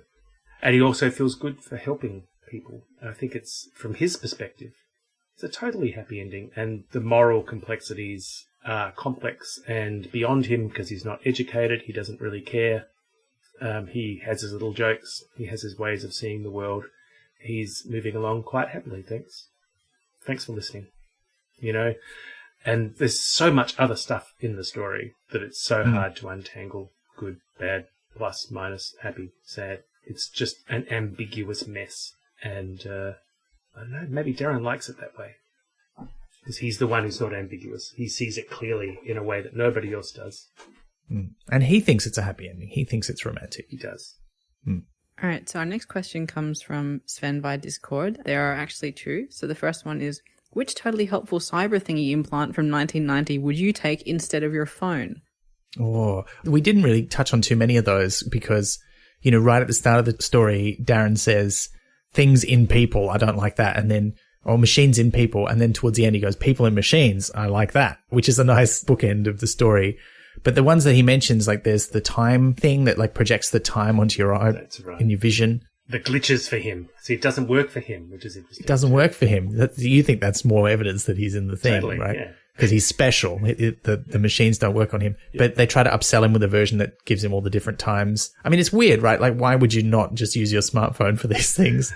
But there's also the targeting one. Ben, you just became a get off my lawn guy. In 10 years' time, everyone's going to have AR glasses. No one's going to hold phones anymore. And you'll be going, why wouldn't you just be happy with a phone like I was, you young people today? Rah. I feel that people who don't have to wear glasses for correcting their vision have a very different idea about AR glasses than people who do, because I have to wear these glasses all the time. I'd like to be able to put my phone down and do something else for a while, Yeah. I don't want the things I have to wear in order to see the world to have computer stuff projected on them. But no, I get what you mean. But there's the targeting system, which seems to be like, it's a bit of a piss take of the Terminator, because it's using the targeting interface to go to the toilet. And miss the toilet seat. Yeah. Yeah. And get all the data from it, which is great. I don't know. Would you want any of this stuff? I just love data. I don't know what I'd do with it. I just collect it in ways that is... But yeah, I don't know. I know. Mm-hmm. And I want a writer ghost, a Sean ghost out there on the internet doing cool stuff. Being cooler than I could ever be, because I'm in a meat sack, that doesn't work properly these days. You don't want any retro 1990s implants, though. I don't know. Maybe. They all sound pretty cool to me. To try out. I want to be able to switch them off, though. Yeah, I think that's the key thing, right? They've got to be optional. They've got to be optional. I mean, I'm interested in some applications of augmented reality. The ones I've tried have not been that great, like digital board games that project onto your table. I'm like, this is actually less convenient than either the practical board game or the just normal digital equivalent. I've never liked those. They're an interesting idea, but they just don't really work. So yeah, I'm not really sure. If you had that as an implant though, and everyone's in sync up and you could play a board game without losing any of the pieces or knocking anything over, maybe. I'd love to play D&D through AR. I think that'd be super cool. That would be cool. If it worked in properly, VR. That'd be great. There's a few things that are going that way. You should play my game, Sean. A VR D&D style game. How do I find that game, Ben? It's on Steam. Oh, it's on the PlayStation Network. And what's it called, Ben? It's called Table of Tales: The Crooked Crown from Tin Man Games. Thank you. I'm going to look that up for sure. I was the lead writer. It's very D&D light, like it's a solo game, but this is like, I think where that technology is fun is that it's a computer game interface, but it makes it feel a bit more like a tabletop game by the fact that you use the VR to pick up the pieces and move them around and roll the dice. And, I think we did a good job, but I wrote it. That's fantastic. Anyway, there's a plug. But yeah, if you want that style of thing. But there's some other good ones, like there's, I think it's called Demios, which is kind of playing D&D, but it's in VR. And there's also a number of like virtual ones that are not VR at the moment, at least, like things like Tailspire and stuff that are giving you a 3D environment to put your characters in as you play the game. It's heading that way. I think there's going to be more stuff like that. Cool. There's just like so much good potential in VR, and I know that if I got into it, I'd get into the stupidest shit, like that doesn't use it well. Like, you remember when Wii Fit was a thing that they tried to push really hard, but no one really went for it? Except you. Well, that I know of. Heaps of people went for it. They sold so many of those. Ignoring the truth of that, but like, so you know when your Wii simulation. Fit But was nobody's got them now. Now they're all like those rowing machines that are under everyone's bed, you know? All right, so like, what about like a game where you're in a virtual reality room, but it's a big blank space, like a gallery, and you have things that are like weights that are virtual reality weights that you pick up, but actually like you're just doing a big puzzle, and you have to go around and pick up the puzzle pieces and like walk to the other side of the room to like do your puzzle. There is a game a little bit, it's not quite that, but there's a very sophisticated virtual reality game place in Melbourne, and it's free roam virtual reality. So instead of staying in one spot and walking on rollers, like there's a mention in the story that, you know, people can't afford the rollers, so they can walk on the spot and they accidentally walk out the window when they're exploring the virtual environment. But this is like a big room where you're in the VR sets and you've got like and there's like a zombie shooting one and stuff. But there's some interesting ones that I'd like to play. I haven't been there. Oh, Zero Latency, it's called. There's a free plug for them. I haven't been there, so I don't know how great it is. But I've heard about, they have one that's a puzzle where you're all in the same simulated environment and you have to manipulate the environment to solve the puzzle. And that includes like weird bending of things. But you're talking about actually physically. Real mundane. Like the pieces are just all over the floor. You got to go pick one up and you got to go carry it over to a place. And you got to find puzzle. The one that fits, but they're all like half a meter wide and a bit heavy. So you're also exercising while you're doing it. Right. And then you lay it all out. And then once you've done it, you go to a winch and you like winch it up so you can see it on the wall. And oh my God, it's a magic eye. Oh no, you lost me there. I can't see those things. But speaking of pictures on walls, that does kind of segue nicely into our last question, which is also from Sven. Do you want to ask that one, Liz? Yeah, bonus question. If you have the illustration version, what the hell is wrong with that picture? Great question, because I hadn't seen this picture. No, and look, why would you have seen it? Because this is from a German collection of Pratchett's short stories called, and I apologize to our German listeners, particularly you, Sven, for my pronunciation. I'm not good at this. Der ganze Wahnsinn is the name of the book, and it has the subtitle Stories, and that translates to All the Madness, Stories. But it's not the German version of A Blink of the Screen, and it's not the German version of Once More with Footnotes. It's kind of like another collection of his stories translated into German, and it has illustrations that are not in other editions by everyone's favorite artist on this podcast, Josh Kirby, in his... I feel so mean. Like he was a very talented artist. We're just not a fan of the style that was his signature style, including the fact that everyone looks quite lumpy. And he has illustrated this story where I'll try and describe it to you, listener. There's a tiled floor, a big open area. It looks like maybe they're outside the flat, or there's just a big window where there's like spaceships flying through the air and a weird landscape. There's weird purple sort of stuff, but there's the suit in the background looking at a machine. There's our guy in the overalls, Darren, who's being accosted by the cop who's like grabbing him, and there's things like flying around and there's things flapping about on the floor. Oh, and I missed the bottom. Yeah. Yeah. Oh, and in the foreground, Susanna. No, it's Susanna in the body bag, looking much deader than as described in the novel. It could be Michael in the chair. It could be a recliner chair. And could be. I think there's like a that's the suit's leg, maybe mummy-ish, like kind of like a bog body vibe to it, though. I reckon it's Susanna. Yeah, I thought it was death at first. I thought it was like a memento mori that Kirby had kind of woven, and then I thought no, it's completely literal. It's one of the dead bodies. It's probably Susanna. That's him. Is it him grabbing him to show him in the room? Because there is a bit of there's not quite a doorway there because of the weird purple stuff, but you know how he kind of was like, come look at this thing, and then like points him, and that's when he shows him Susanna. Is it like that moment? It has a real "you're nicked, mate" kind of energy to it, doesn't it? Yeah. It's not quite right. Too much time down at the Jasmine Allen. Oh, Also, like, both his feet are, like, off the ground, and he's, like, kind of on the policeman's lap. Yeah, he's being grabbed by the copper who's, like, running. It's a very... Look, this is kind of typical of a lot of Kirby's art where he's read something and he's just gone, I'll just do my own thing with this. The shoes are all wrong. To answer Sven's question, the shoes are completely wrong.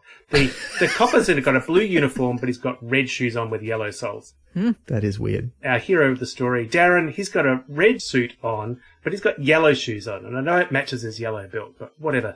There's somebody in the background that has yellow pants on and white shoes. It's just all hideous. So from a fashion sense... Are those his pants, though? I don't know what they are. When I first looked at it, I thought, are those Michael's legs in the machine? And he's sort of just out of shot, so to speak. But I'm not sure about that.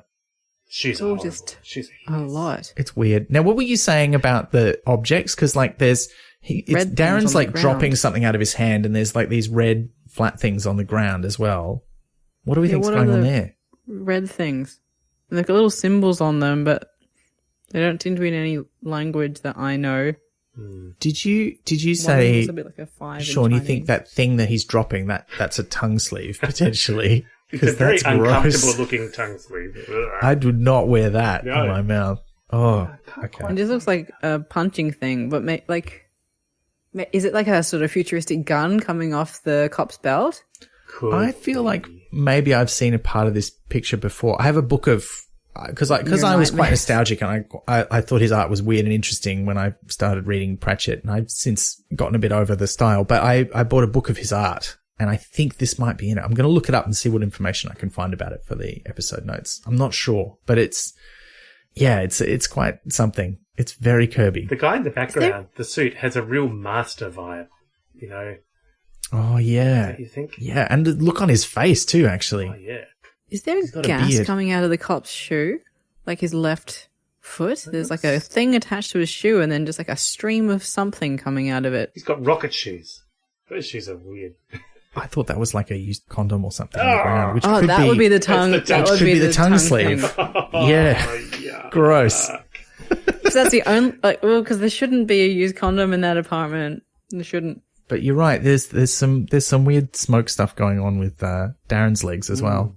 Are they motion blurs or something like glitches? Because they're all in a brain. Yes, they're all in Darren's brain, and it's not a very good simulation because he's not very good at it. I don't. That's why the outside and the inside look like the same place. Because there's no demarcation between the window and the interior. There's like a cliff inside. Looks like a desert world out there. Looks like Dune weird on Arrakis. It's a complete fantasy world. Yeah. But, I mean, that's the sort of thing he likes to draw. Is that a bird? Yeah, it's a bird on the windowsill. A little tiny bird. On the cop's left shoulder. Tiny bird. Yeah. Oh, yeah. That's weird. Is it on the windowsill or is it off in the distance? Further away. It's like a dinosaur. Unless it's a really small bird. Oh. Okay, well, I feel like this is a weird note to end on. Like, certainly a weird note. The Art Appreciation Hour with Pratchett. One thing I want to mention that we didn't get to, thank you for sending that to us, by the way, Sven. Sorry. It's amazing. Yeah, correct. I don't know how I feel about that. But we did mention to his coy mistress earlier, and one thing I want to throw out there for you to have a look at, and we'll link to this in the episode notes as well, is that Pratchett wrote his own poem, which is clearly inspired by it, called An Ode to Multiple Universes, which was first published in 2015 in a magazine, and then later republished in The Folio, which is just a little green hardcover book with some of Pratchett's previously uncollected stuff in it that was given out at a couple of conventions, the Discworld convention in the UK and the Australian one in 2014, 2015. And that has since been printed online, and it's a little bittersweet reading it now after his death, but it is a cute little poem. It's lovely. I loved it. The last thing I want to say too is that I had a question for myself, which was, does this title make sense? Because I've got a bit of a programming background from way back in my university days. And it does kind of like if-def is a real thing. It's a directive that checks if a term is defined in the program. Basically, have you said that this is a thing? And debug in all caps is often used as one that you define when you want to compile the program in a way that will give you extra information about what it's doing so you can figure out where it's going wrong. So that is legit. The title does not really make sense in total as a computer program directive, but it's made of bits that make sense. Yeah. And that's what you want in science fiction, right? bits and bobs that make sense. Just mash things together and hope that the readers will fill up the gaps in their brains, in their simulations. Yeah. Look, that really brings us to the end. Sean, thank you so much for joining us. Oh, I think it's been an absolute blast. It's been lovely joining you on your fantastic podcast. And what a fantastic opportunity to read a piece of Terry Pratchett's work that I'd never read before. And from something so long ago, too. It's like discovering a box in an attic of all your grandpa's old war medals or something. His old used tongue sleeves. Let's go with that. Oh, gross. No. His unused tongue sleeves. I don't want to discover his used ones. That'd be gross. But it's been... It's just been really great. What a marvellous adventure. Now, if people want to get into your work, Sean, if people are into Terry Pratchett, is there one of your... Because you've written a lot. You've got like 50 novels and who knows how many short stories. I mean, presumably you know how many short stories. I lost count. Like 150 or something, as I'm guessing. Yeah. Is it around that number? Yeah, something there. But if there's one as an entry point into your work that you would recommend to people who enjoy Terry Pratchett, is there one that you think would be a good crossover point for people? Totally, I reckon. And until a year or two ago, I would have said nothing. I have nothing in common with Terry Pratchett. But I did write a little book called Her Perilous Mansion that came out just at the beginning of the lockdown. It's about a couple of kids who are trapped in a house and can't get out. So it's kind of unintentionally appropriate for the time. So that book was really inspired by Diana Wynne-Jones, amongst other authors, and there are little Pratchett-y kind of touches in there. So there's that, and I have a sort of a side call coming out called Honor Among Ghosts later this year. So I reckon that would be the place to go. Great. Okay. And we'll have a link to your website so people can find you. Well, I better update it. Eek. If they want to get into your music... Because we only touched on this very briefly. You're not just an author, you're also a musician, and you've been releasing a lot more music the last few years as well. Where do we find out about that? So if you go to my musical moniker is the Adelaidean, and I chose the Adelaidean because I live in Adelaide and also because the tallest building in Adelaide is called the Adelaidean. And I thought they were going to put a big sign on top saying the Adelaidean. I thought that's like free advertising, right? And they hadn't taken the website, the URL. So I've got theadelaidean.com, but they didn't have a sign on it. It's got some other stupid name. So anyway, go to theadelaidean.com. I do really ambient music. I've got an album out called Eternity Is next month, which is on theme for this story, I think. What is it? Good soundtrack. Yeah, if you're reading it. Yeah. Great. Well, look, thank you again so much for joining us, and maybe we'll get you back again at another time. This has been really great fun. Well, thank you for inviting me. I'd come back anytime. Before we go, this is a couple of things we'd like to tell you, listener. One of which is there's a cool thing coming up that you probably want to know about if you're a Discworld fan. Nullus Anxietus, the Australian Discworld convention, and we mentioned one of their previous conventions earlier as one of the places they were giving out that book. They're not giving out any of those books. They're very hard to find now. If you can find one, hang on to it. But they're having an online fun day. It's happening on June the 18th, so only a little bit of time after this. You can find out all the details by going to ozdwcon.org/fun-day. I feel like I'm reading out the title of the story again. That's my birthday.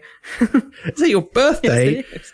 That's a present, isn't it? Yeah. Well, we're going to be involved, probably in a pre-recorded way, but I'm hoping to be there at the day anyway. So, and there's lots of fun stuff happening. There's cool discussions. We won't spoil what we're talking about because I think it's going to be a nice surprise. And I'm very excited for when we get together and talk about that, Liz. But yes, do check that out. We'll have a link in our episode notes so you can find out more. And thank you also to all of you just for listening, to those of you who have told friends about the podcast, who support us that way or who subscribe. Thank you so much. You make it possible for us to do this, and we are eternally always grateful. And speaking of subscribers, we do have an important bit of news, which is that we are changing the platform we use for our subscription service. You should have received a message in the first days of June about that. If you haven't seen that, don't worry, we'll be following it up. But there are some instructions you need to follow to cancel your old subscription and start up a new one if you'd like to keep supporting us, which we hope you do.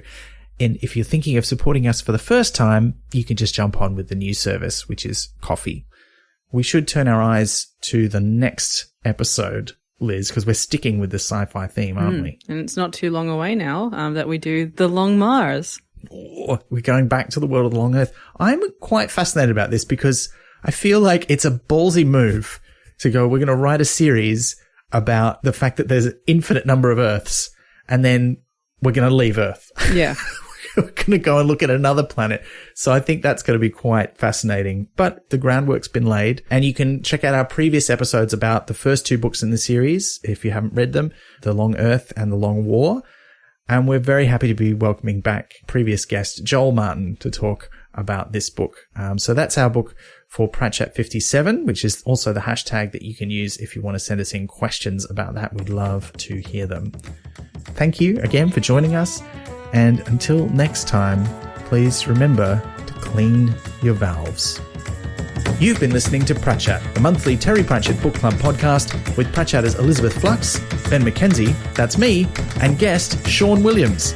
Pratchett is produced and edited by me, with music by David Ashton of Sample & Hold Studios.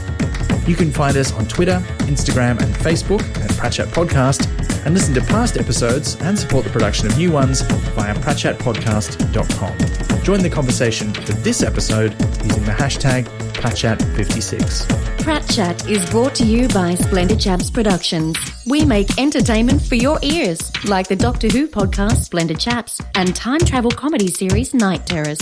To find out more, visit splendidchaps.com.